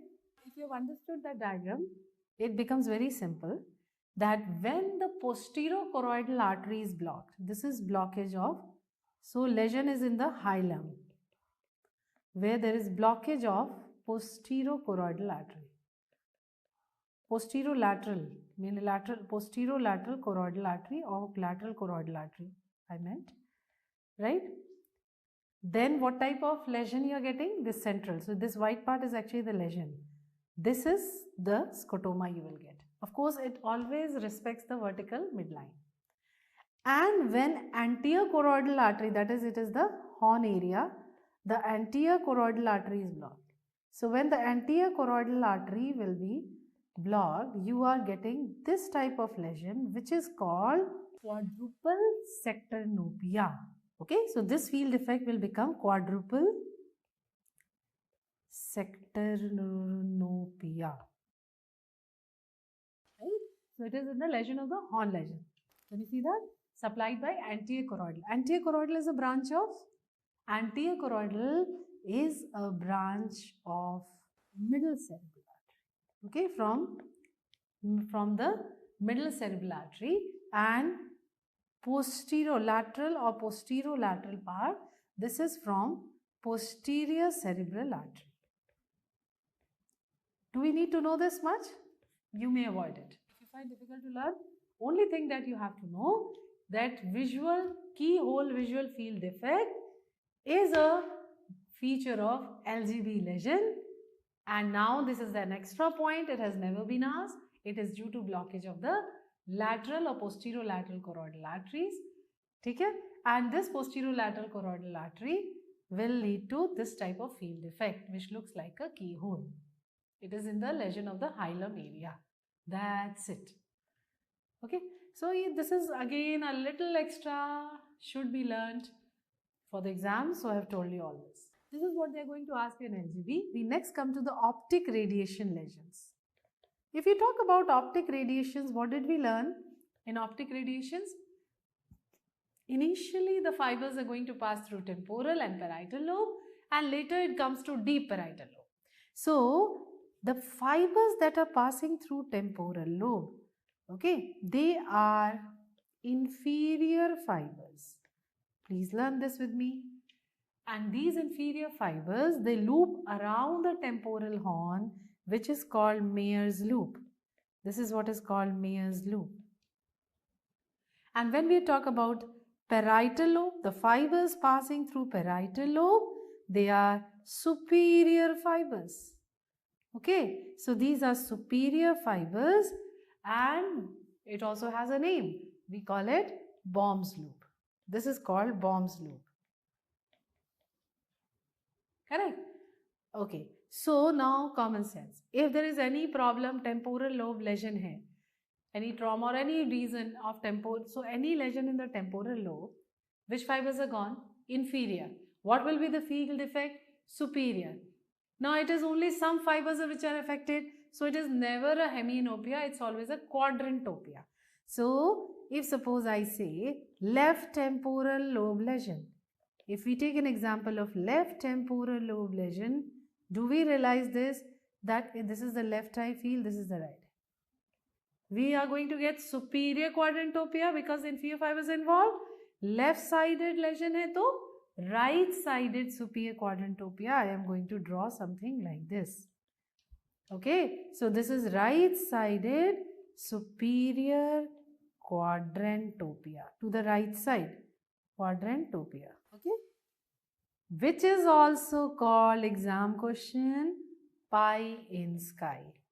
This field defect is also called pie in sky. If you all are not clear, if it is a right temporal lobe lesion, right-sided lesion will lead to what? Right-sided lesion. Left-sided superior means something like this. Now it is clear? It is left-sided superior quadrant, but it is always a superior quadrantopia. So it is pie in sky of the left side, left-sided superior quadrantopia, because now the lesion is of the right-sided temporal lobe lesion. It is always opposite, I have taught you. Then we talk about parietal. But okay, before that, what can be the other features of temporal lobe lesion? One you are learning is pie in sky. Second, one more which I would like you to know from eye point of view is formed hallucinations. It has been asked. So formed hallucinations. So the patient is hallucinating something, you can clearly see the faces and all. That is called formed. Okay, there can also be some gustatory hallucinations. Okay, these are the features of temporal lobe lesion. Now come to parietal lobe. Now the parietal lobe lesion, which fibers are gone? This time it is the superior fibers are gone. So I am going to get inferior. So if it is a left-sided parietal lobe lesion, I am going to get right-sided inferior quadrantopia, isn't it? So this is what is also called pie in floor. We will keep this in mind. This is pie in floor. This is also exam question. Okay, so this is the parietal lobe lesion. Now, is it congruous or incongruous? Till now, this one, these are all incongruous. I think one of you had asked me this. Abhi it is incongruous. This is also incongruous. Okay. Apart from this, what can be the other features of parietal lobe lesion? We all should know what is acalculia. So this agraphia, inability to write, inability to calculate, and so on. Agnosia, and there are other features. वो medicine part हो जाता है, just know it. So the patient can complain of all that. Now we talk about what if deep parietal. Now we are going more posterior parietal. So posterior parietal lesion. So this was anterior parietal. You can write it here. This was anterior parietal lobe lesion. When you talk about posterior parietal lobe lesion, what are the features here? This time I am getting congruous homonymous hemianopia. Congruous homonymous hemianopia is number 1. What else? Very, very important. It can lead to defective optokinetic nystagmus. Optokinetic nystagmus. What is this? Optokinetic nystagmus, or OKN, in short we write OKN, is a physiological nystagmus in all of us. It constitutes of saccadic movements and pursuit. Let's understand. Suppose I is following this moving pen. This is my pursuit movement. Refix is saccadic. Pursuit, saccadic. Pursuit, saccadic. Got it? So suppose you're sitting in a train. Another train is crossing you. And you look at each passenger. So when you're following, this is pursuit movement. Refixing on the other one, saccadic. Pursuit, then saccadic. Got it? So, one question, what are saccadic movements? We will write, these are fast, abrupt movements to refix object on fovea. And what is pursuit? These are slow following movements. Slow following movements are pursuit. Got it? Okay. So what happens when you are talking about optokinetic nystagmus, which is defective? One, it can be symmetrical or asymmetrical. Let's understand. A defective optokinetic nystagmus can be either totally defective, this is symmetrical defect, or asymmetrical means? Asymmetrical means that one side it is normal, one side it is not normal. So if it is asymmetrical with a homonymous hemianopia, we are talking about parietal lobe lesion, right? Whereas if the defect is symmetrical and it is generally along with homonymous hemianopia, now we say this is occipital lobe lesion. Okay, this is generally due to trauma. Whereas asymmetrical and parietal lobe, which is deep parietal lobe lesion or posterior parietal lobe, most commonly it is due to tumors. Okay, this is most commonly due to tumors. And this is what is called Cogan's dictum. Okay, this is called Cogan's dictum. Right? Okay, so that was about your optic radiation lesions. And acha, one more thing. So you are testing the optokinetic nystagmus, knowing about symmetric or asymmetric. What is that test? OK drum test. What is OK opticokinetic drum test? One question, simple question was asked. Cogan's dictum was not asked to you all, but you should know this. So OK drum test is an objective or a subjective? This was your question. So what is OK drum test? Say, suppose my patient is in front of me. He is talking about that he cannot see anything and I doubt that he is saying correctly. Is it really some vision problem or it is a psychological problem, which we call malingering or functional blindness? So what I do, I am making the patient busy talking with me. He is busy with the conversation, and during that, behind me is an opticokinetic drum. What is that drum? It is a white drum with black bands, and it is rotating slowly like this. Okay, so what happens while talking to me, the patient, when he looks at the drum, the moment he looks at the drum, if I see an opticokinetic nystagmus elicited in his eyes, I know the visual pathway is fine. And this is a case of malingering. That is called OK drum test. So first point, which was asked in the exam, it is absolutely objective. Objective means only the examiner has to see. Patient is not participating, therefore it is not subjective. So it's an objective test. And second very important thing here is that what are the uses, right? So one is for the diagnosis of functional blindness or malingering, which I just told you. And second, it is also used to assess the vision in infants. If you want to know whether something is seen by the infant or not, you can say, show the child this optokinetic drum which is rotating, and if there is an optokinetic nystagmus in the child's eye, at least we know that okay, the visual pathway is fine. Okay? So these are the two main uses of OK drum test. Now next we talk about, lastly, after optic radiation comes the visual cortex. What are the things we have to know about visual cortex lesion? So visual cortex, first of all, let's know this, can be primary or secondary, isn't it? Primary is your Brodmann's area 70, secondary is 18 and 19. It is also called visual association areas. Visual association areas. Now primary is further divided into 6 layers. Okay, it is further divided into 6 layers. We have to learn, asked in the exam, layer 4 is the thickest layer, and this is further divided as A, B, C, alpha, C, beta. Now why are we learning this? Question. Maximum optic radiation fibers terminate into which layer of visual cortex? So the maximum fibers terminate in layer 4. Okay, we learn it terminate in layer 4 of the visual cortex. Come to the further about the blood supply in the lesion. What did you learn? That visual cortex we get congruous homonymous hemianopia, right? Now we will learn further that this visual cortex is supplied by 2 arteries. One is your posterior cerebral artery, another is your middle cerebral artery. M for M, it is not ciliary, it is cerebral, okay? So this is middle cerebral I am talking about. Middle cerebral artery, and this is your posterior cerebral artery.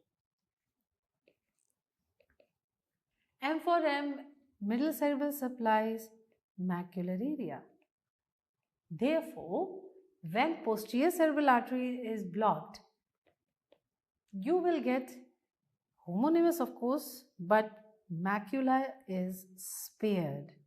And this type is called, so the shaded part is gone, but the macula area is spared. This is what is macula sparing homonymous hemianopia.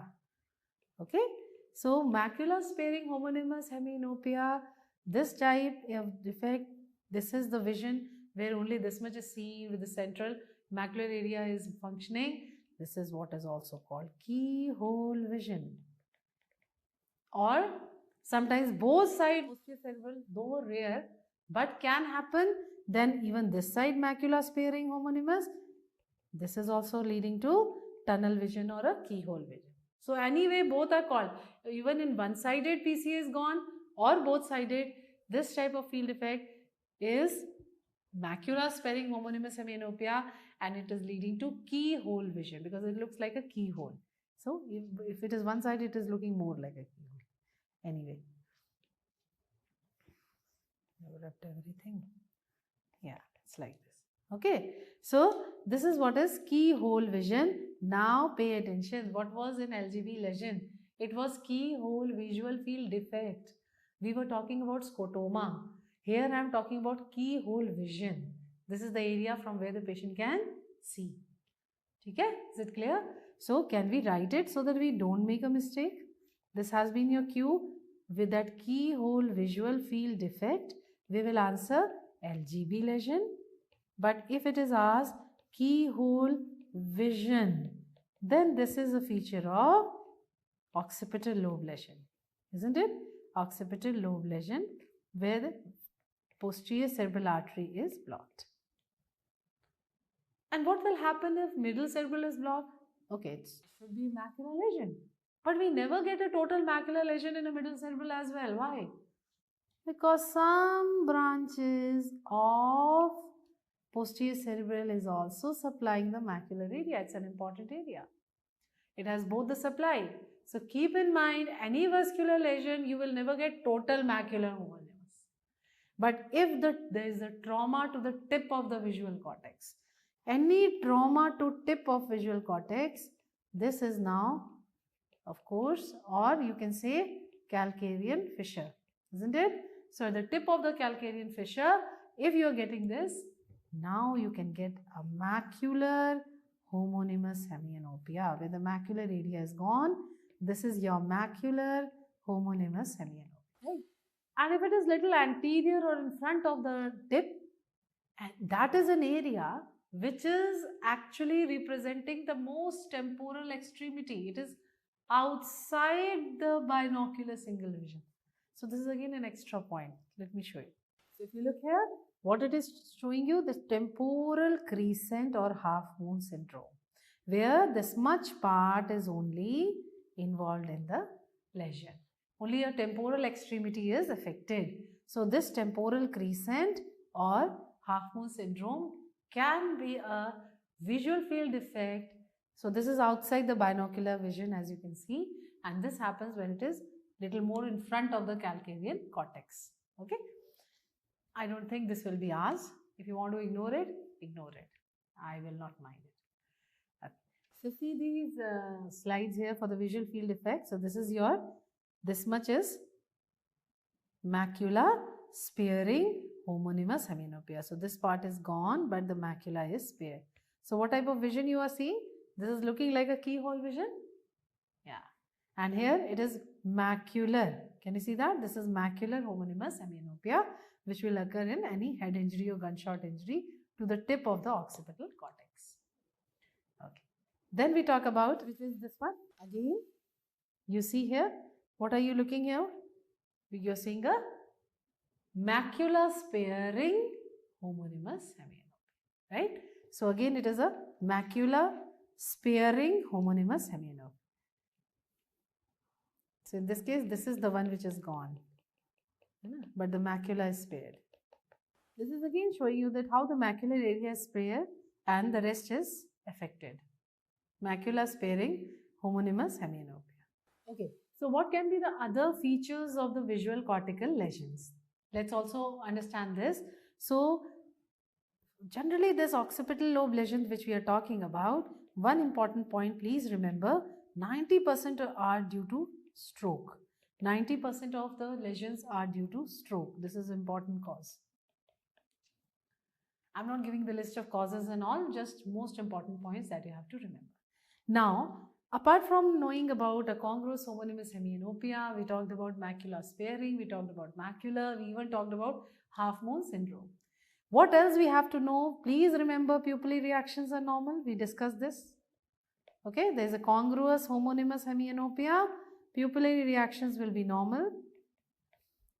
Right? And what else? Now a few terms. We get here unformed hallucinations. Please keep in mind unformed hallucinations. Unformed hallucinations are like a spot of light, any star. So this is where you cannot see the form properly. It is vague, right? So this is unformed is seen in occipital lobe lesion. So this thing you have to remember. Another term is what is Anton's syndrome. Okay, we will learn one line here. Anton's is cortical blindness with denial of blindness. Okay, so it is cortical blindness with denial of blindness. No, I am not blind. So how do you confirm it? So we can confirm it if we do a visual evoked potential where you will get a flat VP. Visual evoked potential is an electrodiagnostic test which tests the activity from ganglion cell layer to visual cortex. Okay, so when we do this, we see the whole thing is flat. So visual evoked potential will be confirmatory. So other electrodiagnostic tests which we are going to talk about later. Another term is what is redox phenomenon. So this is also a feature of visual cortical lesions in some types where the patient can only perceive moving objects. Okay? Only perception of moving objects.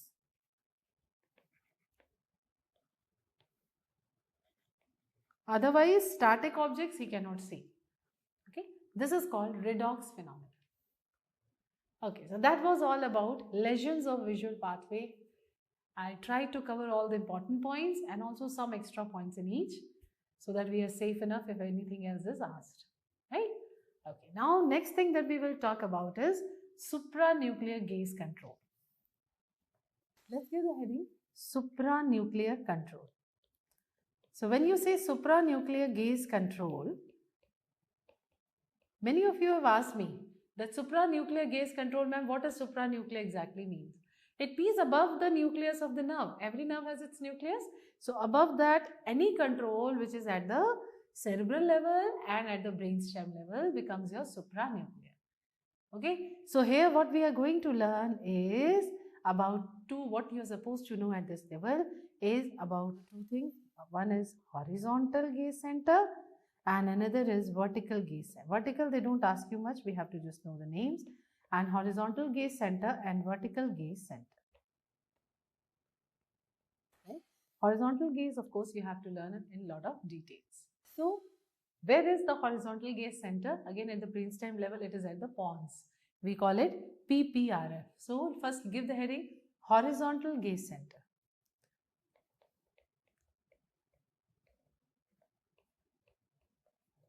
So, horizontal gaze center is at PPRF, right?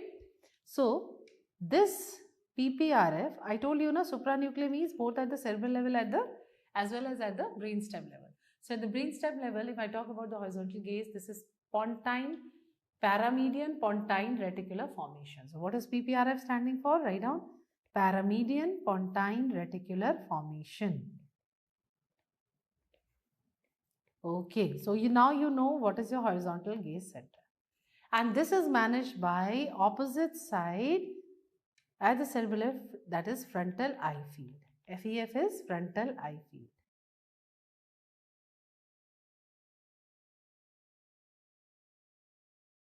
Right? Okay, so once we know this, how does this horizontal gaze center work? So before we write anything, we will listen to me. Suppose I have to look towards the right. Okay, so the PPRF of my right side, right PPRF, orders my right lateral. So you understand like this. Okay, understand it. If I have to look towards my right side, gaze. What does gaze mean? Let's start from this term. What does gaze mean?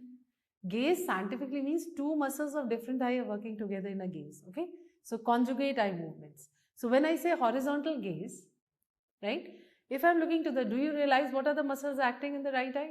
I think everyone is very, very clear about horizontal muscles. Vertical, we are going to discuss in detail, lot of detail in squint chapter. So as of now, of course, we all know that if I'm looking to the right, it is my right lateral, left medial rectus. And if I'm looking to the left, it is my left lateral rectus and right medial rectus which are working together. Simple. Okay. If you know this, then now we are taking, so what are these muscles known as? Two muscles of different eyes working together. We call it contralateral synergies. This is what are called, these are yoke muscles, and yoke muscles are contralateral synergies, right? Okay. Now when I'm taking the example that I'm looking to the right, how is this happening? This is what we are learning now. So the right PPRF orders directly the right lateral rectus.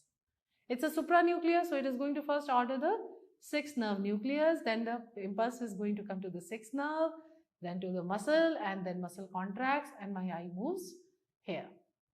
What else I need? I need left eye to be moved medially, right? For the left eye adduction, everybody knows adduction, abduction. Away from the nose is the abduction, towards the nose is adduction, right? So there are 6 muscles and there are 6 movements. Elevation, depression, adduction. If you take my right eye, elevation, depression, adduction, abduction. And when there is an inward rotation, this is called intorsion. You have to think about 12 o'clock position. Turning inwards is intorsion and outwards is extorsion. We are going to take this again in the future chapter. This was just a quick review. So, horizontal gaze, right lateral rectus has already been taken care of. For the left medial, PPRF never directly orders the medial rectus. It orders the MLF of the other side, medial longitudinal fasciculus. It is the medial longitudinal fasciculus which is going to order the which nerve nucleus? Third nerve. Third nerve nucleus will order the medial rectus and the medial rectus will contract. Okay, so I am repeating again, listen carefully. When I am looking to the right, right PPRF orders the right lateral and then it orders the left MLF. It is the MLF which is going to order my left MR. Okay? So this is the simplest way. If you have understood this, now I am giving you a simplest way of how to write it. So this is the PPRF, suppose of the right side. This right PPRF is going to contract the right lateral rectus, correct? That means the innervation is ipsilateral. For the other side, contralateral MLF is ordered. Once this is ordered, this becomes left MLF, orders the left medial rectus. That means MLF and medial rectus again is ipsilateral. Okay, so MLF and medial rectus ipsilateral, PPRF lateral rectus ipsilateral. What is contralateral? One side PPRF, other side MLF. This is what is contralateral. And what did we have to add here? That PPRF has to be ordered by opposite side. So if it is a right PPRF, it will be left frontal eye field, which is going to order the right PPRF. This is the simplest way to depict how the horizontal gaze center works. Let's see the slide. Can we see it here? If this is the, I've already labeled here, this you have to see it in this way, left eye and right eye. So for the right gaze, what you see? If this is the right PPRF, okay, so right PPRF is managing the sixth nerve, giving the impulse here of the right side, that is ipsilateral, and finally this is contracting the right lateral rectus. So innervation is always ipsilateral. What happens on the other side? The PPRF is also giving the impulse and ordering the MLF. What will MLF do? Once it orders the MLF, now the MLF, can you see the red dotted line? It is ordering the third nerve nucleus to contract the medial rectus. I think now it should be absolutely clear how this works. Now one by one, let us understand the lesions. So one by one we'll understand here that suppose there is a lesion of PPRF. What will happen? Can you think of yourself? When there is a lesion in the PPRF, suppose right PPRF, then the eye cannot move, right lateral cannot move, and because there is no impulse to the MLF, left medial can also not move. So it's a horizontal gaze palsy on the same side, towards the right side. Correct? Agree? And we will write it, just understand first. If it is FEF lesion, so suppose in this case, because it's a contralateral supply, so FEF lesion is causing what? Contralateral horizontal gaze palsy. So keep writing. First write down that PPRF lesion will lead to ipsilateral horizontal gaze palsy. Okay, horizontal gaze palsy. Then coming to FEF lesion, this is going to lead to contralateral horizontal gaze palsy. And then comes the most important question of your exam. What happens? What is this lesion of MLF known as? This is what is called INO. It stands for internuclear ophthalmoplegia. Why do you call it internuclear? Can you see this?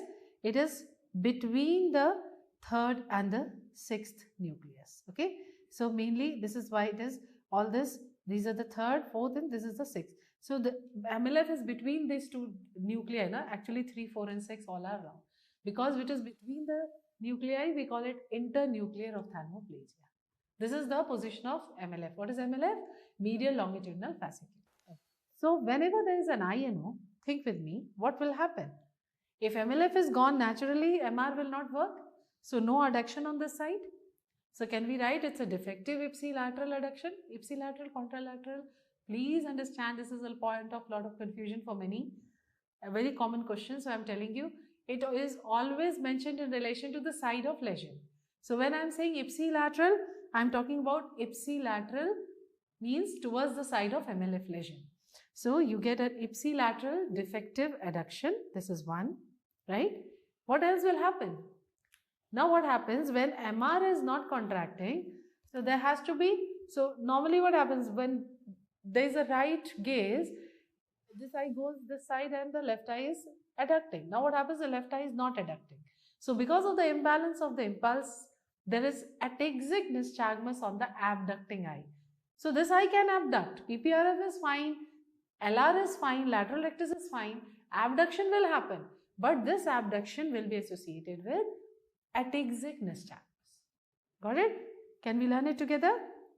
Write down. MLF lesion is called internuclear ophthalmoplegia. It is between the nuclei because the position of MLF is so, and it is characterized by defective ipsilateral adduction and contralateral abducting eye is showing ataxic nystagmus. Correct? It is showing ataxic nystagmus. That is about the lesion of MLF. A few more things regarding INO. Very, very important. Let's understand. INO unilateral, the one that you just talked about, you will see that convergence is normal. Convergence is intact and is not affected in many. Whereas second, INO was also a feature of demyelinating disease, multiple sclerosis. We have learned this. Remember that. Major cause, most important cause is this only. That is demyelination. Let's learn the causes here first. Demyelination. Otherwise, it could be stroke or tumors. But demyelination is very important. It can be stroke or tumors. These can be the causes of internuclear ophthalmoplegia. Right? I'm talking about etiology here. Now, what is the second type of INO is? It can be bilateral. Now, when you say bilateral INO, do you know what is happening? When the patient is looking to the right, there is a defective adduction in the left eye and a nystagmus ataxic. When this patient tries to look at the left, now it is the defective adduction of the right eye and ataxic nystagmus of the. This is what is bilateral INO. And because the primary position here, so here the convergence can be either involved or not involved. You have to keep that in mind. So it could be, and when there is a convergence deficit, if it is associated with the convergence deficit,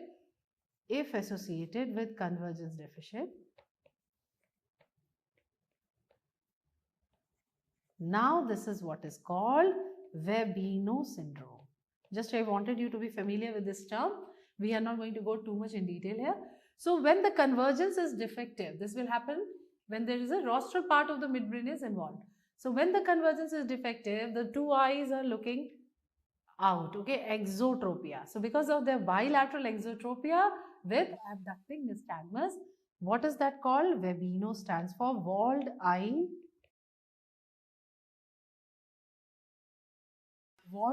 bilateral INO. It is a walled eye bilateral INO. Right, all of you? So what we are saying, walled eye bilateral means along with bilateral there is convergence deficit and the two eyes are in exo position. So exotropia means divergence. Okay. So in that case, this is called Webino. Keep this in mind. And the third term that can be also be asked and you should know about is what is 1.5 syndrome. Right. So the third thing is what is 1.5 syndrome. So all of you pay attention, it's very interesting. We go back to our diagram here. So if suppose there is a lesion of right PPRF, for example, this is gone. Also the right MLF is gone. Both of the same side are gone. So if both of the same side, right PPRF is also gone and right MLF, now think with me what will happen. When the right PPRF is going, there is no horizontal gaze on the right side, which means no abduction on the right. And because PPRF manages the opposite side adduction, so no adduction on the left. This is what is horizontal gaze palsy. But there is also defective right MLF lesion is also there. So right side MLF lesion means no adduction also. So right side no adduction, no abduction, and left side no adduction. So it becomes 1.5. That is why you call it 1.5 syndrome. Got it? So it is due to same side PPRF and MLF lesion. Keep this in mind. This is what is 1.5 syndrome. So these are some important points regarding horizontal gaze center, and about the lesions. Next, we talk about vertical gaze center. Now, when you talk about the vertical gaze center, again you have to just be familiar with the terms. This is from cerebral level, it is managed from the frontal lobe again, and from the frontal lobe, it goes to the vertical gaze center. So, horizontal was in pons, but vertical gaze center. So, we are talking about the vertical gaze of movement. So, this is located in the midbrain. Okay. So, in midbrain. And simultaneously, the bilateral stimulation is given, and midbrain में main nuclei which is responsible for this vertical gaze is RIMLF. Can we remember this? This is rostral interstitial MLF. Okay, MLF we all know what it is. So this rostral interstitial MLF is the main nuclei of vertical gaze center, and this is now going to give the order where nuclear level. So simple. So it will go to the nuclei of third and fourth nerves, isn't it? These are the two nerves responsible for vertical movement, and they will be vertical gaze. Are there some other centers also along with the RIMLF? Yes. Write down. We have to also know about INC. This is also in the vertical gaze center complex. The another nuclei is INC, which stands for interstitial nucleus of Cajal or Kajal, whatever you want to pronounce. It is CAJAL. Okay. And the third component is posterior commissure. So both sides are working together bilaterally. So this is posterior. So let's have a look. Okay. So this is main is RIMLF, right? Then INC, which is managing the third and the fourth nuclei. This is the posterior commissure. So I just want you to be familiar with the names of the components of vertical gaze center. BOSS is RIMLF. Okay, that's more than enough. Now, any vertical gaze palsy, as you can see in this patient, is not able to move his eyes up and down. So, vertical gaze palsy can be a part of Perinaud syndrome. We'll just learn the features of Perinaud syndrome. So, what is Perinaud's dorsal midbrain syndrome, right? So, Perinaud's dorsal midbrain syndrome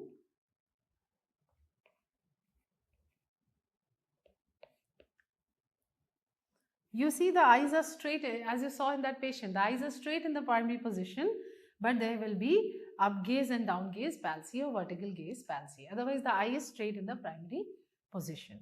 So, in Perinaud's, what are the features? This is important. We will learn few features here. So, if you start with this, you get a lid retraction, and this is called Collier's sign. Okay. Of course, I am getting a vertical gaze palsy. We have to start with that. Vertical gaze palsy. Did you also remember I talked about pseudo ARP? That is pseudo Argyll-Robertson pupil means it is light near dissociation with dilated pupil. It is not constricted. It is dilated pupil with light near dissociation. Light and near dissociation. Right? And of course, the nystagmus here is convergence retraction nystagmus.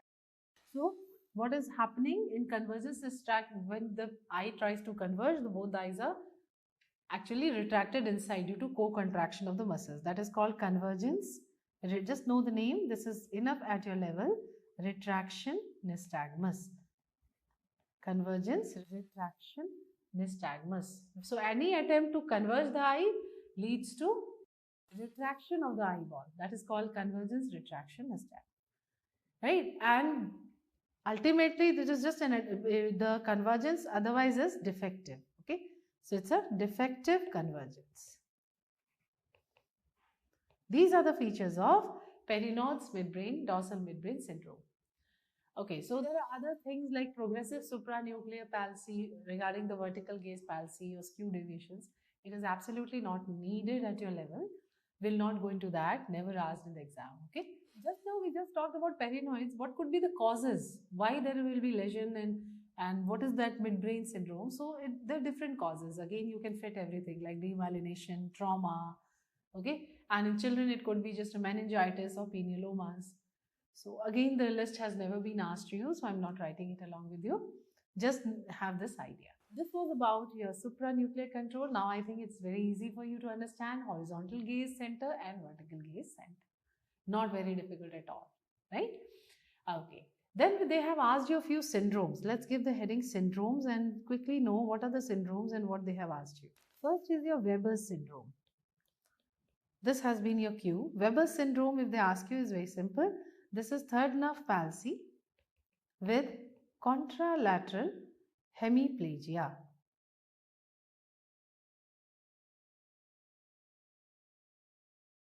So whenever the cerebral peduncle is involved.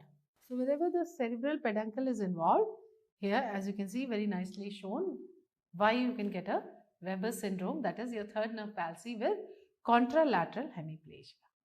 Now when the lesion is in the near the red nucleus, third nerve involving the red nucleus, now you call it Benedict syndrome.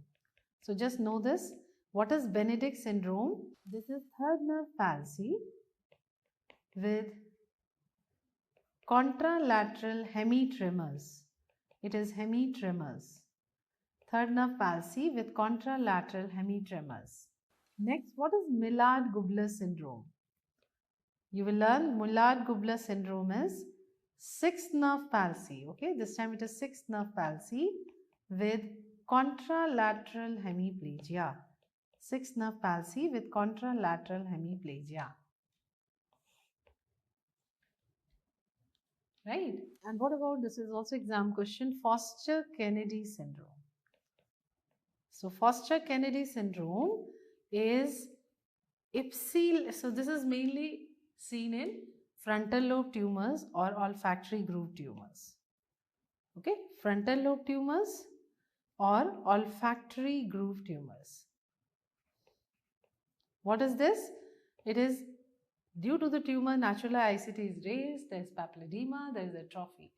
So naturally, common sense, atrophy will always occur to the side of the lesion first. So initially what you see in the patient is ipsilateral optic atrophy, ipsilateral to the tumor, and contralateral papilledema or disc edema.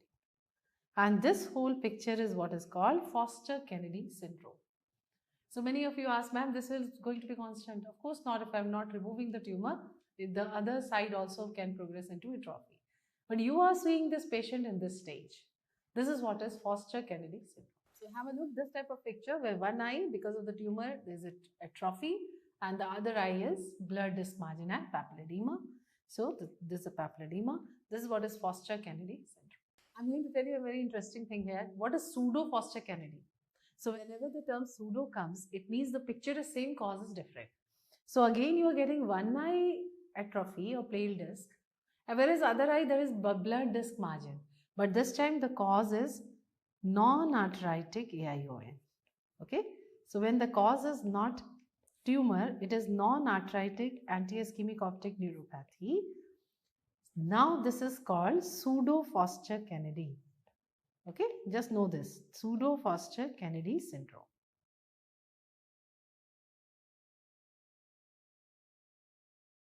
Okay, right.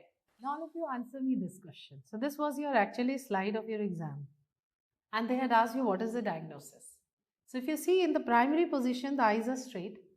When this patient is looking to his right, one eye is abducting, other is adducting, normal. But on the left gaze, what is happening? On the left gaze, there is no adduction on the right eye. So it is and you can see abducting eye is showing nystagmus. What is the diagnosis? Internuclear ophthalmoplegia with side MLF lesion. It's an MLF lesion, okay, but which side? Wherever there is defective adduction, that will be the side where there is MLF lesion. So our diagnosis will be right MLF lesion. ठीक है ना? ये हो गया right. Now see another one. What about this? It's already written. So please keep in mind here the baseline is never, the eyes are never in the center. Here the eyes were in the center, in primary position. Whereas in 1.5 syndrome, because one side whole PPRF is gone, so you have to remember that the baseline is never the two eyes are at the center. And what do you see here? What we see here is that one side, you can see there is no adduction and no abduction in any situation, whether the patient is looking to the left or looking to the right, whatever. So in this case, this is your right and this is the left. Don't get confused. It is depicted this way, right? So you are seeing that on the side where there is no adduction, abduction, this will be the side. So which is side lesion it is? On the right side. That means it is a lesion of right PPRF and right MLF, right? So this is right 1.5 syndrome. Right PPRF, right MLF. Okay, yeah. So other side adduction is only defective but not abduction. One side it is so one side it is showing the abduction but no adduction, right? So this side no adduction, but the eye can abduct. Hope you got it. Okay, can I tell you one more interesting thing here? What is 8.5 syndrome? So 8.5 syndrome, they have just added it, is 7th nerve palsy along with 1.5 syndrome, and that 7th nerve of which side? Same side. So if this is the right MRF, if there is a right 7th nerve palsy, this becomes 8.5 syndrome. Okay? Yeah. So that was all the important things and points to remember in neuro-ophtha. One last topic and the important points that you should know about it is nystagmus. So now let's give the heading nystagmus. So what is nystagmus? We all know nystagmus is involuntary to and fro movement of the eye. Okay, so please note it down. To and fro is also called oscillations, right? So you can say it is involuntary oscillations of the eye. How can you classify this nystagmus? So involuntary, okay, if I'm looking the right left, this is not nystagmus. Involuntary word is very important. Now, this nystagmus, we can classification. Either I can classify it anatomically or I can classify it etiologically.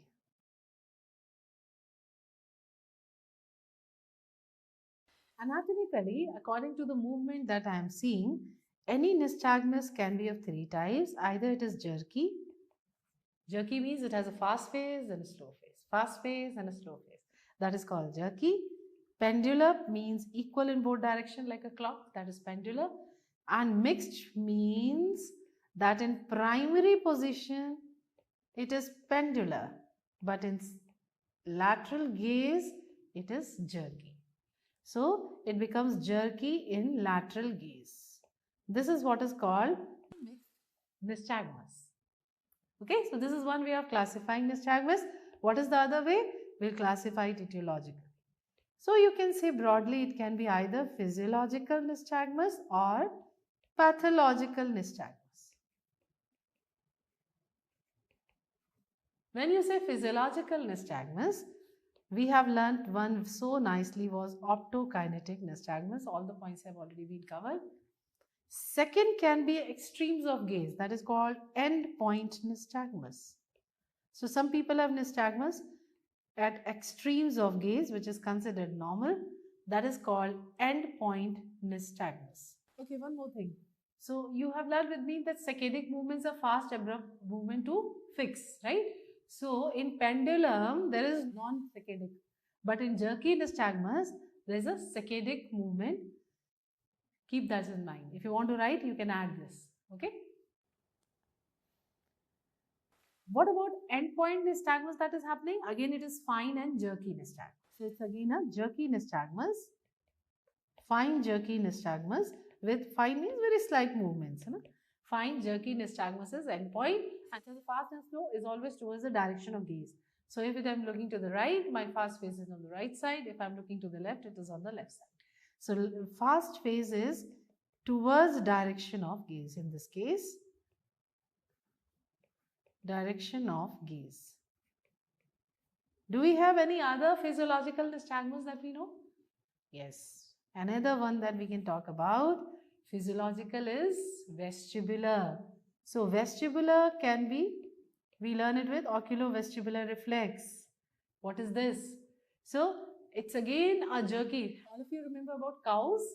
Cold water, if you put in the ear, it is opposite direction nystagmus. Warm water, same. So vestibular is a jerk nystagmus again. And why is this happening?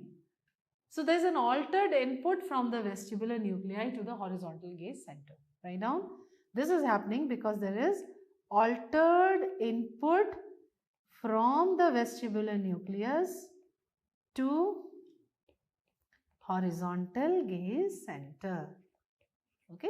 So this was about our, we will not go into too much of details here. This is enough. This is about your physiological. ठीक है? अब आते हैं pathological.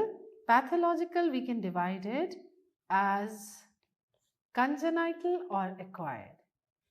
Now majority of the congenital are generally due to sensory deprivation. So congenital and acquired. Okay. And acquired are generally motor imbalance. Right? Number one, write down due to sensory deprivation. So we will first list out congenital. It is due to sensory deprivation. I think this one should be very, very clear to you. I have discussed this in the earlier chapters that your foveal reflex is formed by 5 to 6 months when the light rays are falling on the fovea, and the final formation is within 5 to 6 months. But any cause of opaque media, whether on the cornea, on the lens, and if these light rays are not reaching, fovea is not formed, so fixation will not happen and the child will have nystagmus. This is what I mean by due to sensory deprivation. You can make the diagram and you can note down like this, that any cause of opaque media before 5 to 6 months, right? Before 5 to 6 months, when the foveal reflex is formed. Correct? And this is also asked as a separate question, that foveal reflex is formed by 5 to 6 months of age. Right. So that was about your first type of congenital. Second type of congenital that you have to know can be a congenital motor nystagmus instead of sensory deprivation. So that could be another variety, congenital motor nystagmus. So due to sensory deprivation, these nystagmus are, write down, pendular. Okay, pendular. And here due to motor, it is also initially pendular, but it can change into jerky on side gaze. If it's changing into jerky on side gaze, what do we call this? Mixed nystagmus. So this is what is a type of mixed nystagmus. You don't have to learn type of nystagmus as such, just know in which lesion, what is the term nystagmus. Jerky hai, pendular hai, they haven't asked you in too much of detail.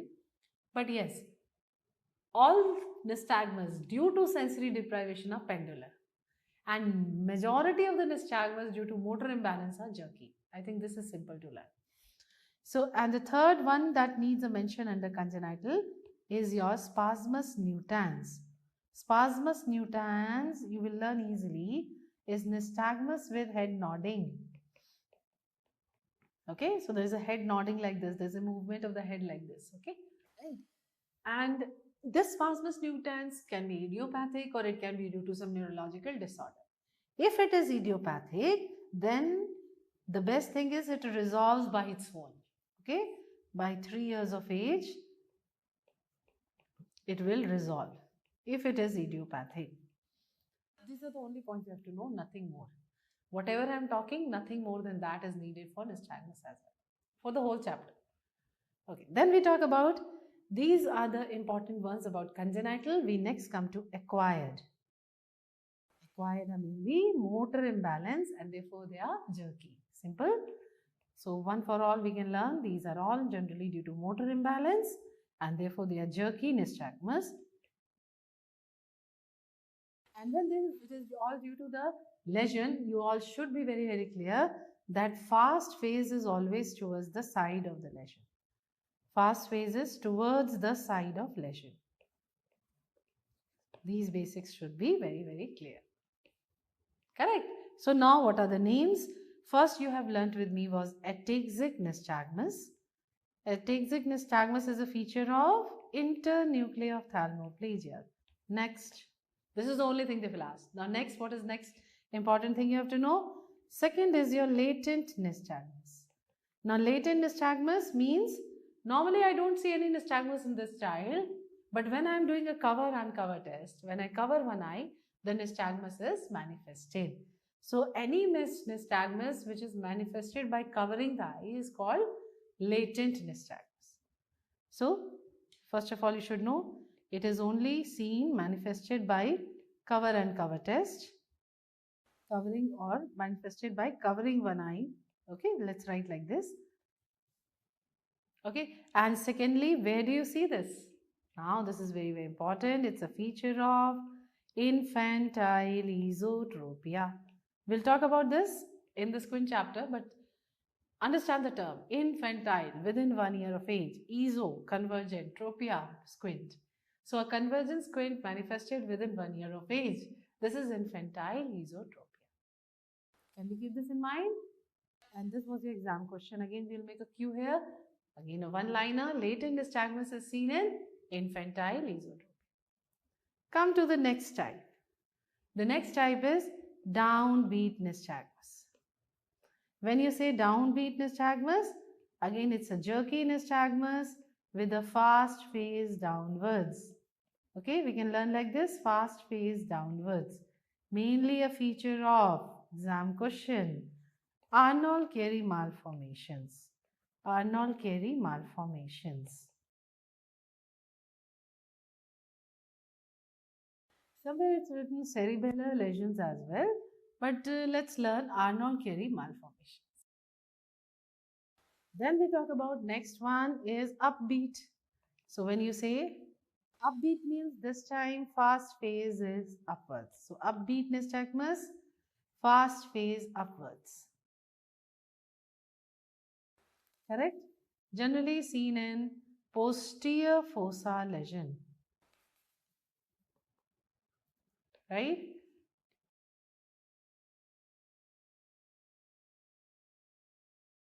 Okay. And this is your about upbeat nystagmus. Then we talk about and another cause can be phenytoin injection. I'm not writing because at some places it is written that phenytoin causes downbeat, some places it is written it causes upbeat. Let's leave it. So we'll learn this much important ones. What they have asked you? They have asked you about Arnold-Chiari. Yes. Okay. This was one question they've asked you. They've asked you about infantile esotropia, and they have also asked you about ataxic nystagmus. Right? What else? We have learnt about seesaw. Seesaw nystagmus has also been an exam question. I told you this is a feature of chiasmal lesion seen in central chiasmal lesion where you get bitemporal hemianopias, right? So this has also been asked. What else? Any other thing that we would like to add in the list? Just now you learnt that in Perinoid's midbrain syndrome, you are getting convergence retraction nystagmus. Okay? So convergence retraction is happening because of co-contraction of the medial rectus. This is convergence retraction nystagmus. Right? So this is your feature of the only name required. We will answer Perinoid's syndrome. Right? Okay. One more thing. Generally it is jerky, but seesaw is a pendular. We will add this point as well. Let's add this. That seesaw is a pendular nystagmus. Okay.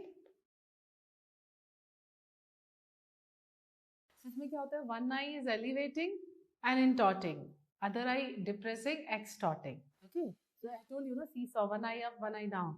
So the eye which is up will intort also, and eye which is down extorts. This way. Just learn this. Right.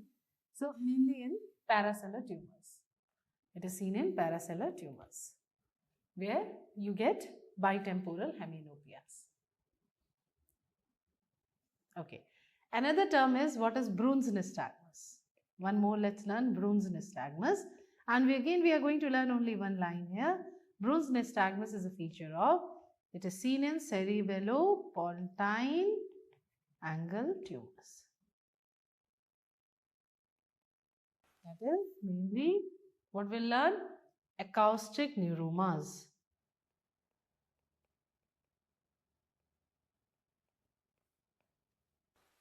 Right? Okay, one more we will learn here. Now this one is a little extra point that we learn in every topic. So what is periodic alternating nystagmus? Okay, PAN stands for periodic alternating nystagmus. So periodic alternating nystagmus is, suppose there is a conjugate jerk on, horizontal jerk on one side. After some time it changes the direction. Now the fast phase is on the other side. So this is what is alternating nystagmus. Okay, so periodically reverses its, after every definite interval, it reverses the direction. The fast phase or the jerk is reversing the direction of the fast phase, okay, or the jerk. That is your type of jerky nystagmus. Kahan milega ye? We can learn it can be seen in cerebellar lesions. And again, phenytoin comes into the picture. So drug mein phenytoin, lithium, these are all nystagmus inducing. Phenytoin should not be forgotten. So this can also lead to periodic alternating nystagmus. So let us have a look at what was opticokinetic nystagmus, with the saccadic and pursuit movements. So can you see the stimulus is shown in the background. So anything which is repeating in this way, what happens? The eye is following and then refixing, following and refixing. This is what is optokinetic nystagmus. So I think now it's very, very clear to you what is optokinetic nystagmus. Okay, let me show you one more. Look at this one. What is this? Yes, so this is what is seesaw nystagmus. So when the eye is elevating, intorting, depressing, extorting. So this is what is seesaw seen in paracellular tumors. Right? Okay. Yeah, so this is what all that we are supposed to learn in your neuro ophthalm. If you're very, very thorough with the notes that you've written with me, you don't need to study anything more. So thank you so much. Stay blessed. Keep smiling. Thank you.